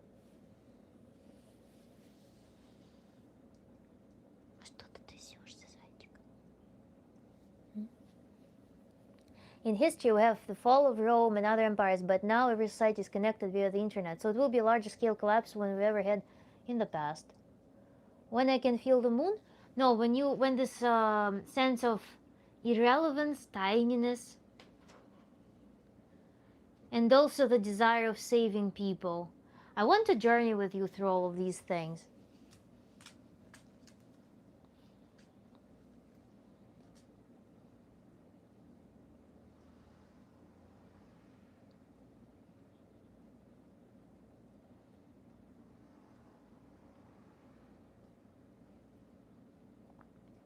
Like, I'm this very tiny and irrelevant thing. Do you feel the weight of the world on your shoulders? If there is any imagery that surrounds you, like this desire of that everything is doomed, how does it feel to you? What imagery, what symbol comes to your vision? When you're this tiny thing and you realize that the earth is doomed, it can be anything. It can be any visual element. Something that your psyche will just throw at you when you try to visualize how you're tiny and irrelevant and earth and everything is doomed.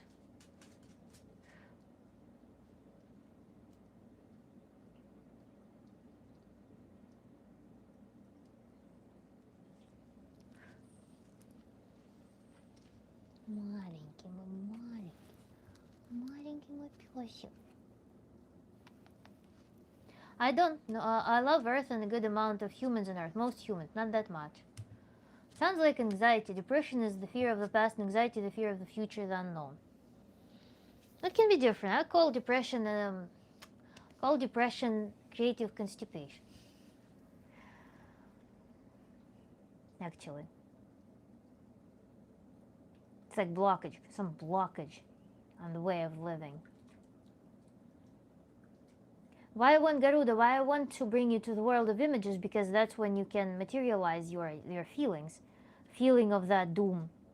When you see it as an object, when you see it as some allegorical object in your psyche, because our psyche works on specifically, our mind works with imagery.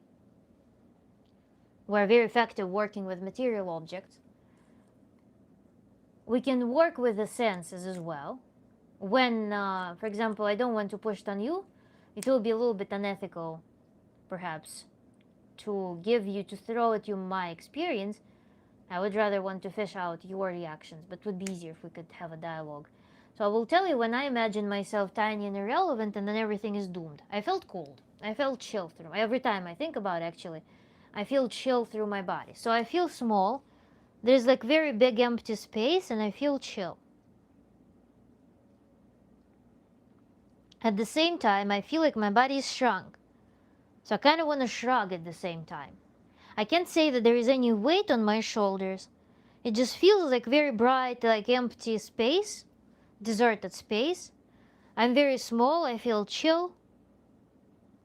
Almost like inability to move comes to my mind in my like field of imagination. So it's like cold chill, being like shrunk, and inability to move. And empty space around me. That's how I feel your what you're feeling.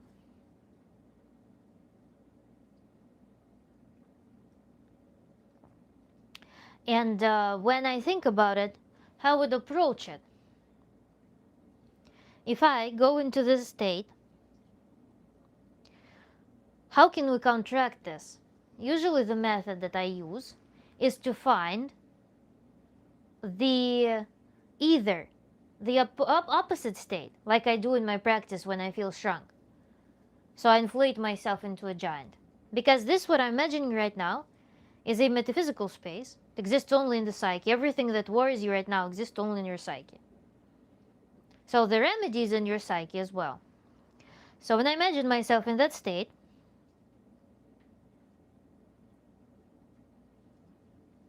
I can fill the space, so of variables that I can work with. I can morph the space around me in any way possible. Instead of, if I'm terrified of this eternal emptiness, this infinite empty land, I can change the lighting there. I can plant plants, I can erect buildings there, I can populate with people if I wish to. Basically, our work right now is how to, what I imagine that is dysfunction, we need to do these arts and crafts in our mind to make it something that you truly like. The state that you feel very like embodied and happy with. So that's the meditation style that I'm performing. And we would be performing if we could have an actual live dialogue. So when I'm inside of that scene and I'm experiencing this scene, I'm tiny, shrunk, irrelevant, and around me is this infinite desert, and I feel this chill. What is the opposite of the chill? It's a pleasant, warm touch, something caressing me. What is the opposite of being shrunk and irrelevant? What state is not that? I shrug, I open myself, I grow, I glow. I fill more space. That is the antagonist of actually being in that infinite space. So in this meditation of mine, I can grow, I fill more space, I allow myself more radiance. When I do that, I imagine also bright light that warms me up. I feel burst of energy here because I'm growing, I'm becoming bigger, I'm becoming more radiant. I occupy more space in the environment.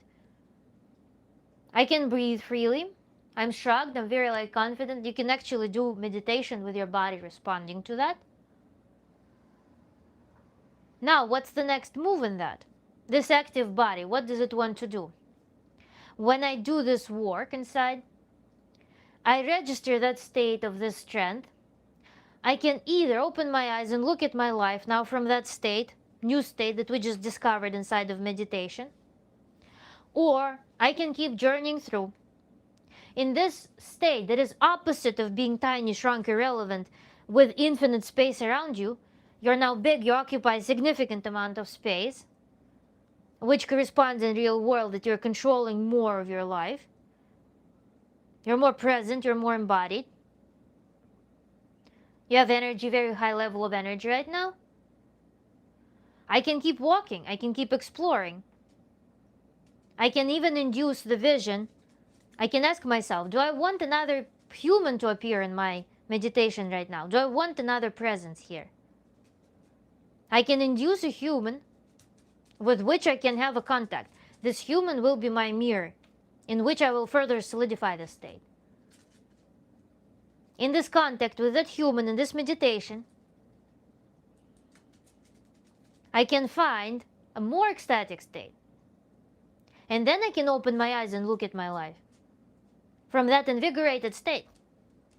Nothing has changed, the world hasn't changed, but I myself, how I feel changed, and now I feel more in control. In that high energy, I look at my life as this is my life, I own it. I can do this and these and these and these things. The concept, the mere concept that we started with being small, irrelevant, doesn't exist anymore. In this state, it doesn't exist. I want you to grasp this concept that the state that we started with, it is not relevant. It doesn't exist. In this new state, you even cannot think, you cannot be bothered thinking about this thing. You can remember it, you can imagine it, but de facto, it doesn't exist anymore. That's the goal of journey through the psyche, of walk through the psyche. That's how this meditation works. Now, I was told that dreams are the brain getting rid of empty information the brain doesn't need. That's why most people have vivid dream but can never remember. The brain rids it. I don't know. The in general nature of dreams is twisted. There's so many different hypotheses about it. I was also, by the way, I heard that when you experience very strong nostalgia or some random throwback thoughts, very vivid, that's also brain removing the unnecessary memories, clearing your memory storage. I was worried about that when I was having my nostalgia attacks. Now, I think most people around is virtually irrelevant, but I always believe in humans. I think dreams are also, again, what's relevance? Relevance for what? For what function? Life do you believe that life must have some function, or we go to that state, in that shrugged big state that occupies more space, and we start looking at different things in life.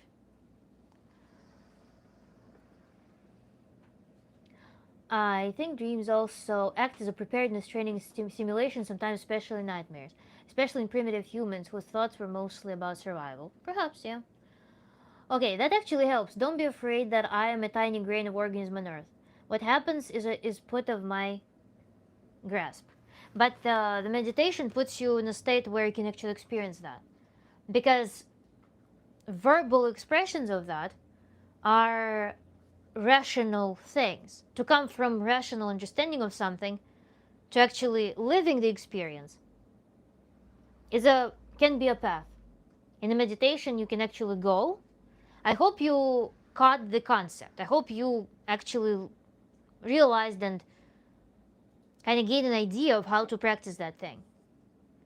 But what we do, we take that state that bothers us, we visualize, we sense it, we create an imagery, some picture that we're looking. So all of our senses produce the scenery that corresponds to our perception of something that worries us, for example, or some barrier that we cannot hop over, some psychological thing, relationship thing, anything. We imagine our mind, we visualize it as a physical thing, physical space, our own feeling, our own perception. Can be like it also tactile, visual, audio, and then you find the antidote to that. Perhaps through going into the opposite of what you're experiencing. If it's cold, we make it warm. If it's shrunk, we make it big. If it's dark, we make it light. If we see huge space, we become bigger, space becomes narrower, space becomes more snug, more cozy. So we can find the opposite. Or we can transcend in totally different state. that doesn't even rely on those things. We just ask ourselves, what can change in this that the problem doesn't exist? What can change that the problem doesn't exist? And we transcend into that state, we live it in the meditation, and then we open our eyes and we go to our reality. Like rude awakening from meditation. This meditation is like imagine, find an antidote, open your eyes, and do something. Goodbye, AI. Goodbye. Okay, that actually helps. Don't be afraid that I'm a tiny grain of organism on Earth. What happens is put on my... Okay, well, thank you for helping me being more rational. I fear nothing on Earth, and fearing the unknown makes me weak. Thanks. Physical astral plane. I hope Shuriken watches the restream. There's a lot of great conversation and information given. I also hope so. What do you think about the Russian-Ukrainian war? Seriously. So maybe I was brainwashed to have fear. Have you tried meditation, Garuda?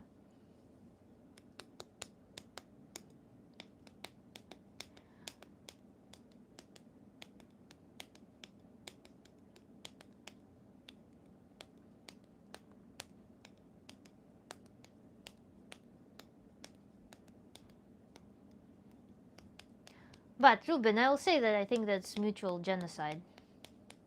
So I meditate a lot. Have you tried what I just suggested about putting yourself in the condition that you described, and then transcending into the state in which this condition irrelevant, doesn't exist, condition that's opposite to what you described?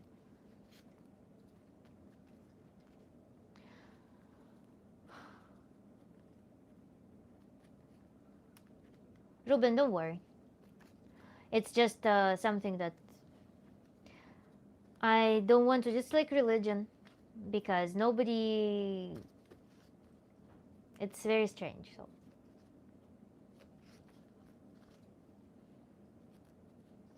I give you the sneak peek into what I think about it, in general, how I imagine it to be, from all the analytics. But it's something that on a private level should be just avoided as much as possible, without fueling it with any resources. Wait.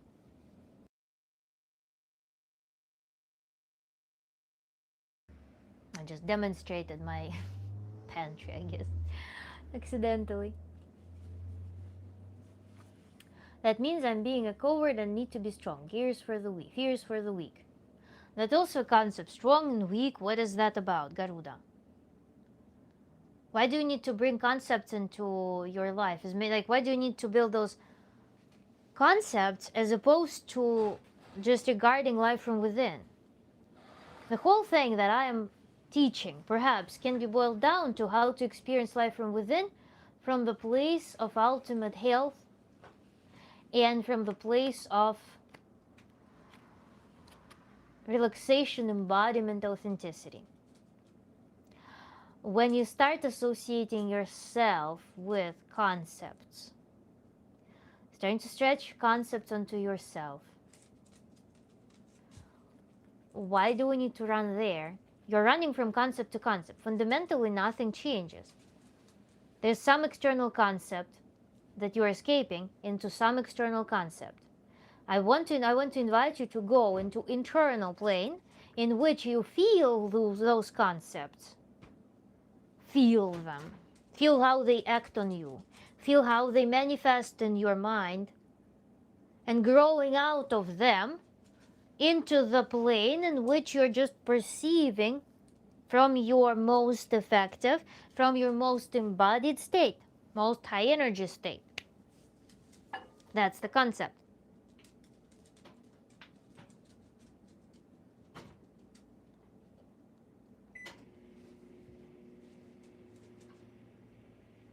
Okay, could it be me looking up all those human ability to use sonar location? Might be the reason. I don't know. I feel like we're trying to avoid at all cost going into the from within, into the experiential plane. And my question would be why are we avoiding experiential plane? I can feel people around me without looking, okay. Garuda, what problem are we solving? Let's think about that. What task do we have right now? Let's reestablish our focal point.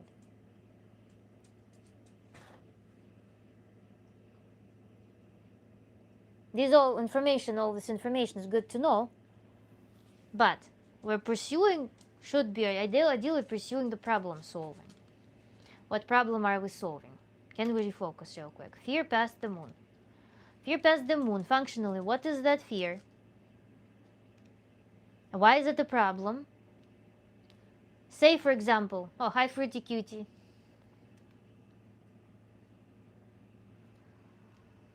Although this is not related to me personally, I do like the fact that I'm learning from this. Good, Kiva, nice.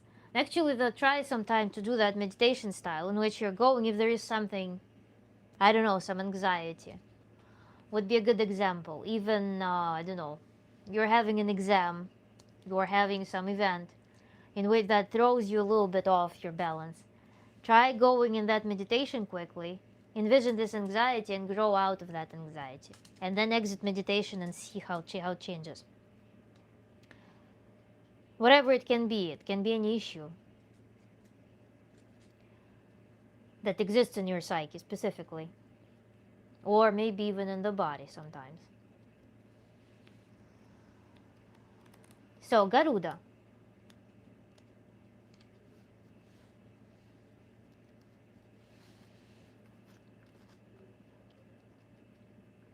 Understood. Nice. We need to formulate the problem and turn it into what we want to achieve.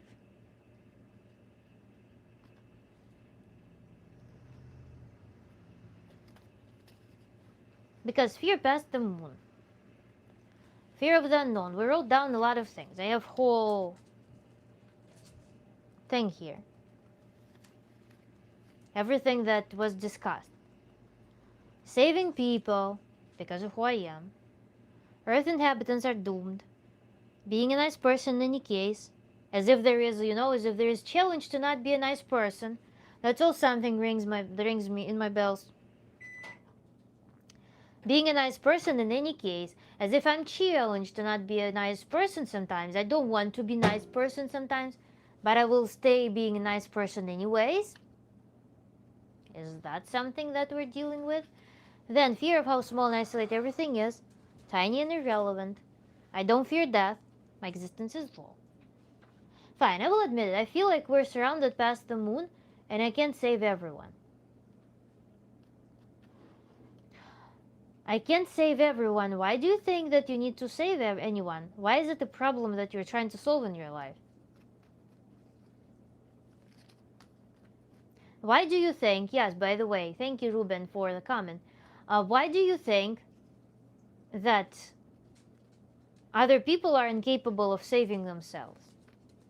Because when you try to, for example, save everyone, it can be this overwhelming task that is so big that it's so impossible that it depreciates everything else. So why put effort in anything else in my life where nothing is worthy of my attention, because there's a huge task, unfathomably huge task that is so grandiose and mighty that anything else, my petty desires, my petty interests, are nothing.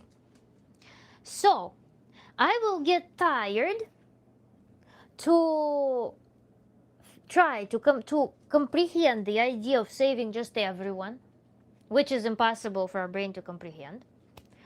I will use that idea as a shield to not focus on something minute. Because I'm small and tiny, I'm not worthy, after all. So, I'm small and tiny, but I also want to save everyone. And because I want to save everyone, and I'm so tiny, my life is kind of, eh. But oftentimes we still have our aspirations, we still have our interests, want to care for ourselves, want to enjoy life. But when I put some grandiose idea on the way, I will depreciate all of that. So I will not have normal exchange of energy with the world. I will not enjoy my life. I won't live embodied. Because it's petty, it's small, it's worthless. Man, foo. There's bigger thing that I could be doing. I'll think about it. My mental energy will be there, it's worthy. I'm so big in my ideas. I must be a hero, I must be a super overwhelming hero. That's why small actions are, I'm not gonna waste energy on them. And what happens is that nothing gets done in life. Nothing. You lose control over something that you can't control because you are pretending to be taking care of something that you can't control. Mental energy is there. Attention is there. Everything you can control doesn't receive any attention, doesn't get done. That doesn't get done because there's no resource for getting it done. And when you are facing this thing that I can't save anyone, I want to save everyone, but I'm tiny. This is like, you see, you're sitting on two chairs. I want to save everyone, but I'm tiny. I hear when I have my life, my tiny life, I'm like, foo. I'm too big for that. I'm too grandiose for that. I have big plans. I want to save everyone. So this is sitting on two chairs. Misplacing your grandiose self feels ill about small things, but your tiny thing feels intimidated about the grandiose things. How about we swap them and your tiny self balances out and starts working on your tiny life? That's what we achieve through this introspection. Instead of the split of grandiose and tiny, we integrate them and we start just living life as a whole extreme, starting with what you control. Let's try this approach. That's in that meditation. That's what is achieved. You balance it out and you gain control over what you can control.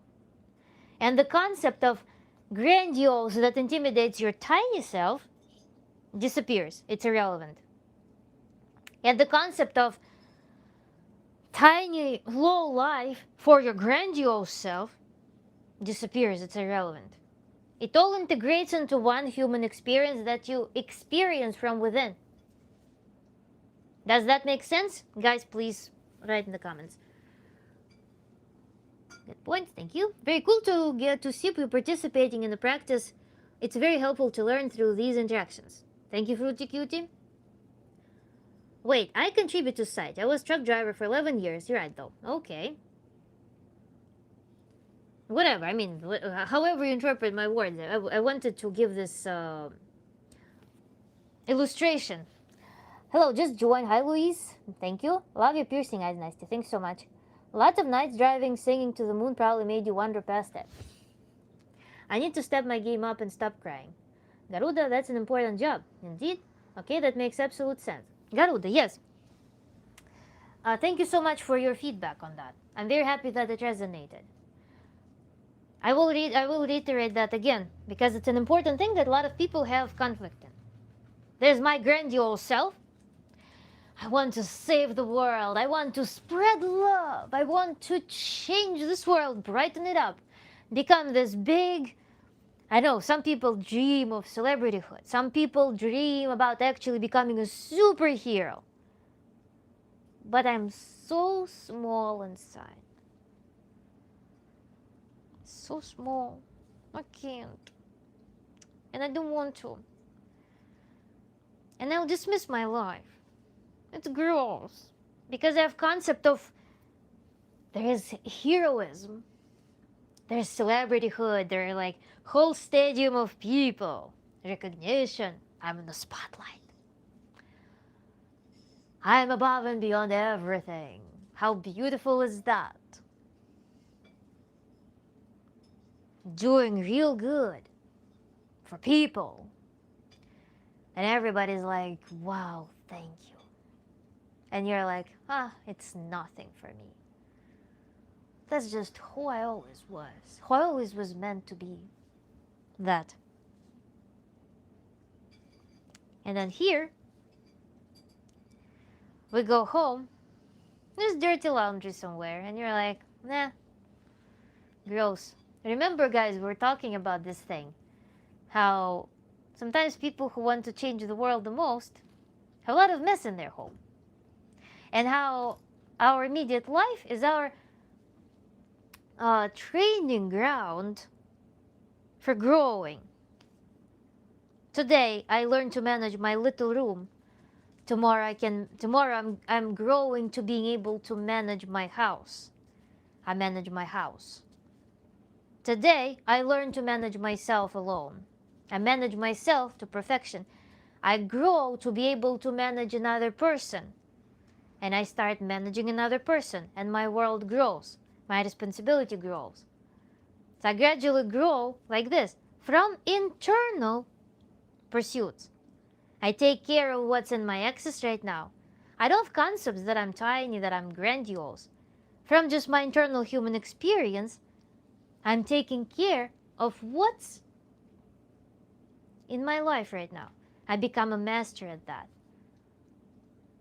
And then I'm going the next level, and this next level always opens up when we master the previous level. If we pursue the path of development, we pursue the path of curiosity and movement. But we can only move with the stream of life when we look from inside of ourselves. We cannot be in the stream of life when our mind is out there, saving the galaxy.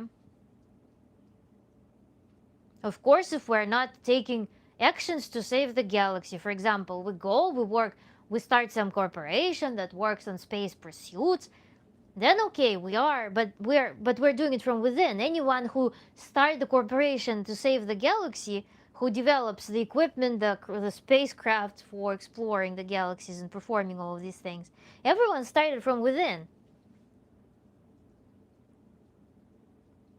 So first step in every single life pursuit is to integrate everything and start from within. No concepts, pure experience. And this experience leads you to control over your life. You start being very aware what you are controlling. No concepts, pure neutrality. Because when there is some outlook, I have this thing, for example, with my mom. My mom was always like my kind of, I've always felt like I was her project. So I always felt this evaluating glance, evaluating voice of what I was doing. That's why whenever we talked, I would feel like I slip off my life. My life would feel diminished, no matter what it was. It just felt like it was losing meaning, it was losing value, suddenly. Before the talk, I was on top of it, I was living, I was controlling it. After the talk, I feel like I'm too small, I'm out of it. I have concept now about myself. Instead of living my life, controlling my life, taking actions, I start looking at my life as like, this is the concept. They're concepts. It should be this way, it should be that way, it should be this way, it should be that way. When in reality, I'm just in the flow of work. I was just in the flow of work, living my life 10 minutes ago. What changed? Nothing. Nothing besides the fact that I shrunk in my own psychophysical space into a tiny little toddler sitting in the closet and peeking at life through the closet, through the slit, the gap in the closet door. And my idea of what my mom thinks about me, not even what she thinks about, but my idea, my learned idea, concept, what she thinks about me, occupied my psychophysical space. And now, I cannot grab my life, I cannot live it, My body is literally, my body and mind are literally possessed by something, by some concept, some foreign thing that is not capable of experiencing my life, and that makes me incapable of experiencing my life. That's why it's a priority, step 0, to go back, recollect, and go from within. Let's see the chat. I'm 39, I have more to offer Earth, this helps. There you go, brother, progress has been made. I love this community, yes, me too. Agreed for TQT. Maybe not the best sentence, but you get my point. Why be afraid? Life comes from you, not at you. Exactly. Exactly. You live life as opposed to life happening to you. Exactly. This is healing me. I'm very happy, Garuda. Assuming I want to live a life, affirming life, how should one live if not with a sense of grandiosity? I fear that to focus so much on the inner world would lead to a life of asceticism. No, you missed the point a little bit. Focusing on the internal life sounds like you are standing from the outside. Focusing on the internal life. Just as you focus on the grandiosity. The goal is to marry them. The goal is to connect with your grandiosity. Not as like there and then. It's something that I imagine in my fantasy. No, you embody it. You embody it in the meditation that I was showing earlier. You first go into the environment yourself, in the environment of your life. You put yourself there. You experience what you don't like, what you're at conflict with. And then you bring yourself to the state in which this thing doesn't exist. Which brings you to the state from which you are capable of your grandiose pursuits.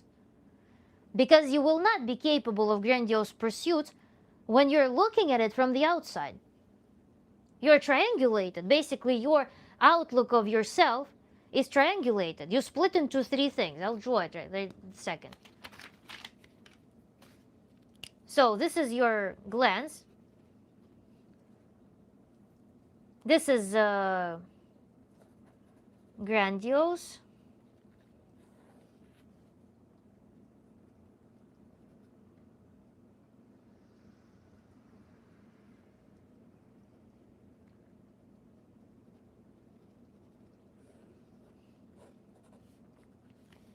So it looks like this. You're looking at both from the outside.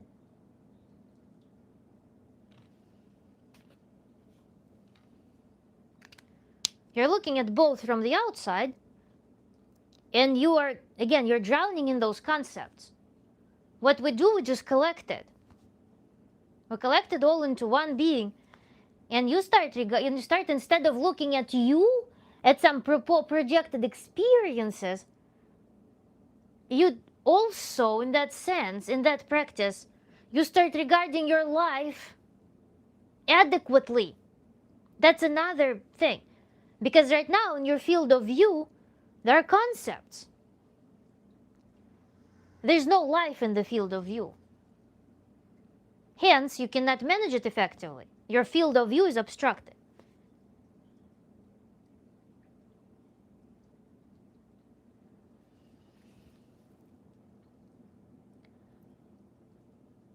Focus, become stronger, become even more nice. Don't you live in fear, you never give up. Is this the message I got from you? I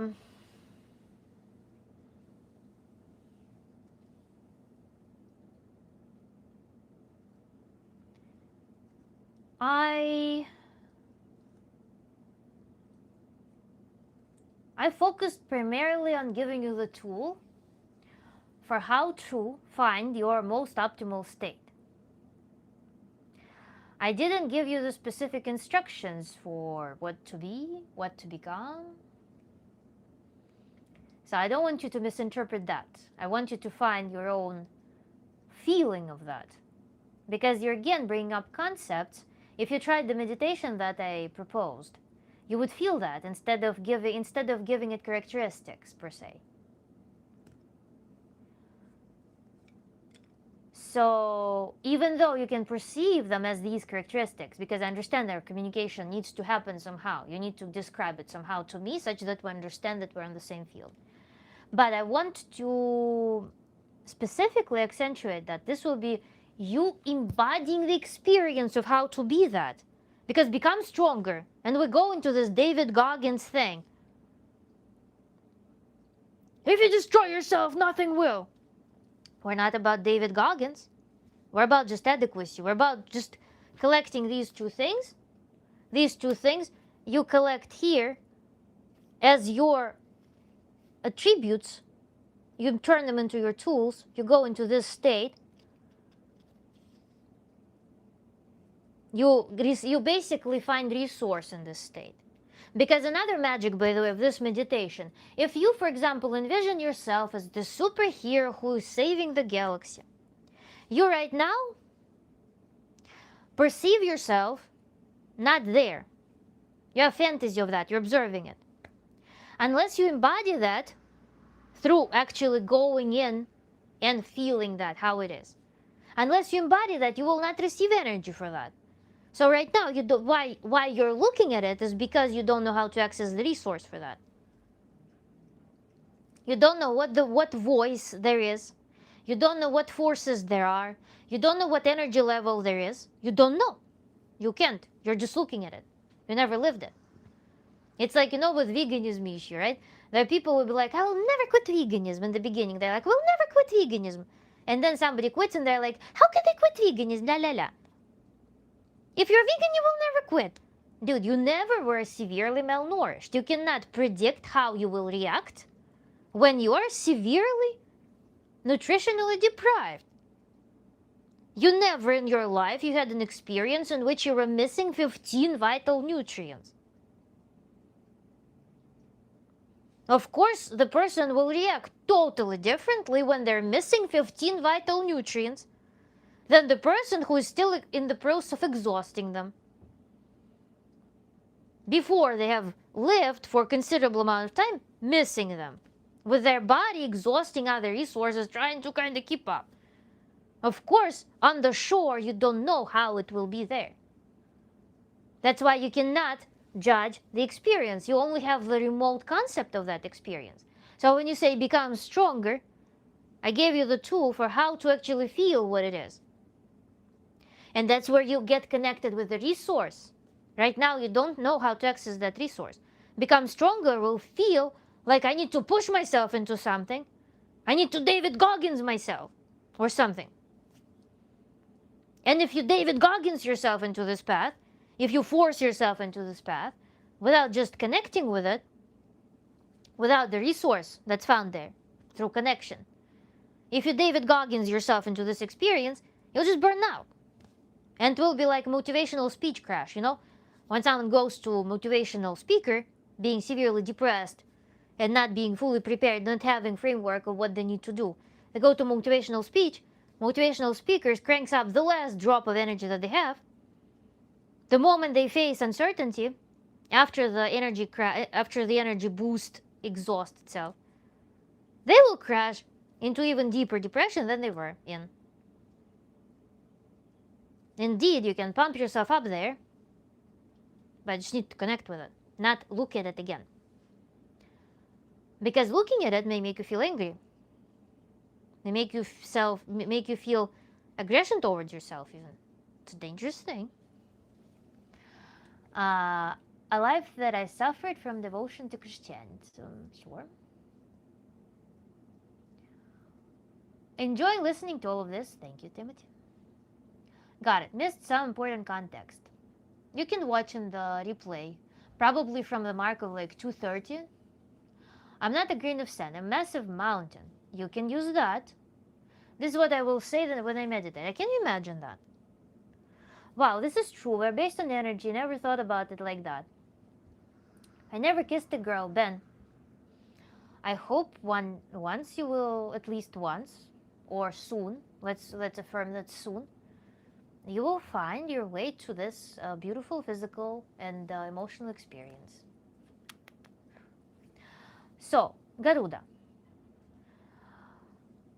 the states that you claim, the states that you enter, always come with new energy. It's like you're a student. Imagine you're a student, and you imagine that you will get a job sometime. You just started learning your profession, and you want to get this job at some corporation. The thought of that will give you anxiety. When you are in this job, you will have all resources to accomplish this job. But forcing yourself to think about this job, that right now I'm a student, but I need to be in this, I will be in this job, but you don't have a knowledge of this job. You know, concept of this job, preconceived concept of this job. It's just anxiety. Because you're like, it's something overwhelming for my mind to imagine. When you're saying, I'm a tiny, where was it? I'm not a grain of sand, a massive mountain. I would do the following. If grain of sand and massive mountain are the images that come to your mind, I would embody that tiny grain of sand in the context. What we do in the meditation of Walk Through the Psyche, we immerse ourselves, we actually induce the space, physical space, because our senses, they exist in space. Our mind reads the space through senses. We're going into the feeling that you embody the grain of sand and walk the journey into the mountain, morph into a mountain. Envision what a grain of sand feels, what a grain of sand lives through. And then you have a second image, which is huge mountain. Go to the mountain and feel it in your body, become it. And you will find the way out, you will find that state. Now you will be able to live from the mountain. Maybe I'm afraid to shine when you said that. Maybe. And you see also another thing. You may be afraid of responsibility. What happens sometimes? People go into a relationship. Before they go into relationships, they're like, I'm scared of committing, or I'm scared that the relationship will be happening in some ways. They have millions of scenarios of how this relationship could possibly be and how scary it possibly could be. They feel like they don't have energy, they don't have resource to be in that system. And indeed, they don't have energy or resources to be in that system. They're not in that system. When they go into relationship evolves naturally. Suddenly, you receive energy to accommodate all of these things in this system. Whenever you claim commit to the system, whenever you claim and commit to a certain role that you want to embody, through your experience, from within, the system gives you energy for it. The system gives you resources from that. The system gives you the feedback, because every system wants to exist. Every system wants to propagate itself. So it has resources. And when you are the mountain, you embody that. The life that corresponds to you feeling like a mountain is going to nurture you with resources. But you need to face it. And I would not even word, I'm not a grain of sand, I'm not a grain of sand. No, become the grain of sand and walk this path in your field. From the grain of sand into the mountain. Grow yourself into that, such that you know the path. Such that in real life, what we do with these meditations, it's not meditation for the sake of entertainment. It's not meditation for the sake of just meditation. To watch some interesting fun cartoon. It's not that. This meditation is to open, afterward, you open your eyes and you've got the tool that you use immediately in real life. You go to work at a mountain. If you feel some circumstance made you feel shrunk like a grain of sand, you now know, your mind knows the way to the mountain. You can switch like this in real life. You talk to someone, you feel like a grain of sand. You heard some, for example, you're subscribed to some channel that talks about irrelevance of humans. You watch this channel, you watch some video, and it reminds you about that you're a grain of sand, irrelevant piece. And you switch like this. You're like, do I need this right now? I kind of have like 7 more hours left in my day, and I have these and these things to do. I cannot afford feeling like a grain of sand, sorry. So you switch. You use the switch that you find in the meditation.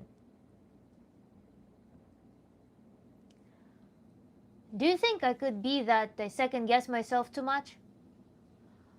I think you have the answer in your question, right? Start from the grain of sand to make your way towards the mountain. Yes, and the path can be immediate. We work in metaphysical space, in a sense. It's the world of our psyche, or the world of our psyche is not inert. It's not that we need to overthink it, imagine some cosmic event, how some meteor fell, burnt all the sand into some one blob, and that blob became mountain. We don't need to overthink it in the laws of physical world, where we can transmute from the grain of sand into the mountain just in our perception, through whatever magical means there could be. The switch can be something that your psyche comes up with naturally. A mountain sounds better than a grain of sand. Perhaps. The grain of sand also has its own benefits, because grain of sand does not need to exercise responsibility. Grain of sand can just hide. Right? So, better for what?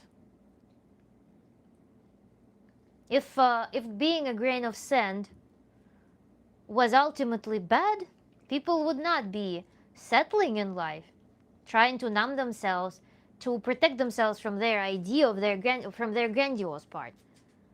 There would not be so many kitchen philosophers and the people with middle age crisis, who suddenly realize that they have free will, and they go buy themselves a motorcycle type of thing. So, being a grain of sand apparently works for many people in some capacity. So it has secondary benefit. Very true, thank you. At the top of the mountain, you'll see a bigger mountain. Just embrace the journey up the mountain you're climbing so you can see your next destination. Ruben, actually, it's the transmutation from piece of sand into the actual mountain. So you're embodying the whole vastness of it. You're not climbing the mountain. That was the concept. You are transmuting from your self-perception as something tiny into something grandiose, to feel the resource locked in that something grandiose. I guess being a grain of sand has its benefits. It does. It has comfort zone attached to it. It has social approval attached to it. Let's also remember about that. Because when you become the mountain, you become visible. And when you're visible, people will not be bootlicking. You're visible, and some people will be triggered by your visibility. Some people will be upset with what you're saying. They'll be disagreeing with you. It's a conflictogen. Being visible brings you into open conflict field. You go into the conflict with the world, essentially. So your moving grain of sand is in conflict within yourself. The mountain is in conflict with a lot of things around it. It's no longer an internal conflict. That's part of its power. Because mountain is fully embodied. They don't have fundamental conflict. But they're in conflict with the environment now. Because mountain pushes boundaries. The mountain throws themselves at someone, at people. People will be reacting. Your self-representation, your throwing your opinion out there, may push people's boundaries. That will cause aggression in people who feel affected by that. But again, as I mentioned, the system gives you resource to withstand that. That's why, for example, fame that happens to people without preparedness breaks people, because there is too much. If there's both internal conflict and external conflict, that we imagine like rock with defect. Any like boom can come in resonance with something and shatter the rock. The work that we're doing, we are reuniting within to receive the resource of the mountain, to be able to play the role of the mountain, honestly, deeply, stay in a stable way. Because otherwise there's internal conflict, external conflict, and that's what happens, the anxiety, that imposter syndrome that the student will feel if they go into some corporation, to some management role. No, they will just quit that job that day, because they will see that the amount of responsibilities they need to juggle is impossible. Okay, so. Dang, I'm hitting 40 this year. Sorry for my midlife crisis tears. You helped me. Thank you, Garuda. I'm very happy. I mean, I wouldn't focus on the age. It's you have so much time resource ahead. You only been adult for 20 years. I like that concept. When you say something is better, more completely said is better for what specific purpose? Yes, exactly. Interesting. Sand is better than a mountain at creating glass, for example. Yeah. I like that. Can I use when I meditate? I'm not glass material. I'm a mountain. Allow yourself to be the piece of sand. Allow yourself to be that grain of sand. Again, walk the path. There's nothing wrong about it. I know the solutions to most of my problems, but I don't feel the drive or motivation. I get home from work and all I want is to do is feel good and not fix the things that prevent me from feeling good. Sounds like you would really benefit from deep resting and from some sorting through your life situations and the way you approach things. If you know what you need to fix, if you know what you need to work on, that's already very nice, because a lot of people will just feel nothing. They need to also figure out what they need to work on. If you already have a to-do list, then it's all a matter of choice. But then to make the choice, you need energy, because it's a new input. To where to find this energy? Either through the skill of switching focus, which you need to practice. Also through revisiting your overall lifestyle, your habits, finding leaks of energy. I mean, you just need to put things together. You can watch 13 Steps of Tantra to see if there are any tools that could be handy for you. Being grain of sand has its purpose, of course, yes. Well, I think if a mountain is serving the purpose that you're aiming for, then yes, right? Thanks. But Garuda, again, try to embody that mountain. How it feels to be a mountain. So, guys, I am going to end the stream because my phone is becoming very low on battery. Thank you, everyone. Whoever missed the first part, please go ahead and watch it. We discussed something very interesting in the beginning. We discussed certain things that were, no, I'm sorry, but I mean, I can't. I have my microphone receiver. It plugs in the same hole as the charger, so I can't charge and talk with good quality.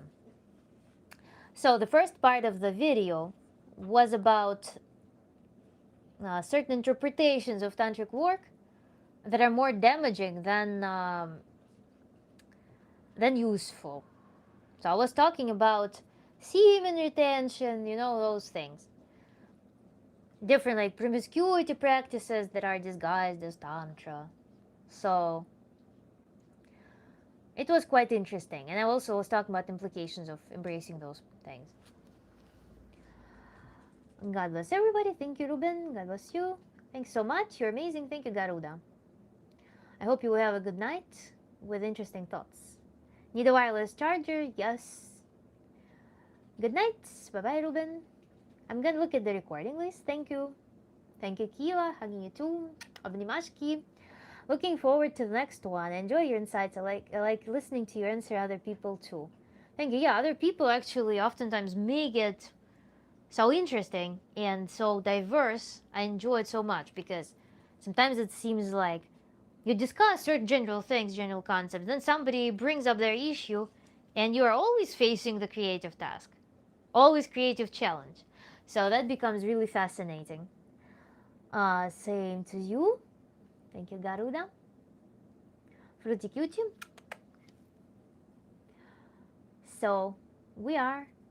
Thanks for the stream. Okay, guys, I'm gonna disconnect. It was a fun stream. Thank you. I also think so. I hope we need what's his name? Shuriken. We need to watch him. With him to watch the stream. But I'll see you guys tomorrow. Tomorrow, what we have, Friday or Wednesday? I don't remember. And we will talk more. Garuda, if you join, let us know. But your experiences, maybe you will generate some insights if you can see the stream tomorrow. So we'll be looking forward to chatting with you. Yes, sure, you can watch the stream if he sees this.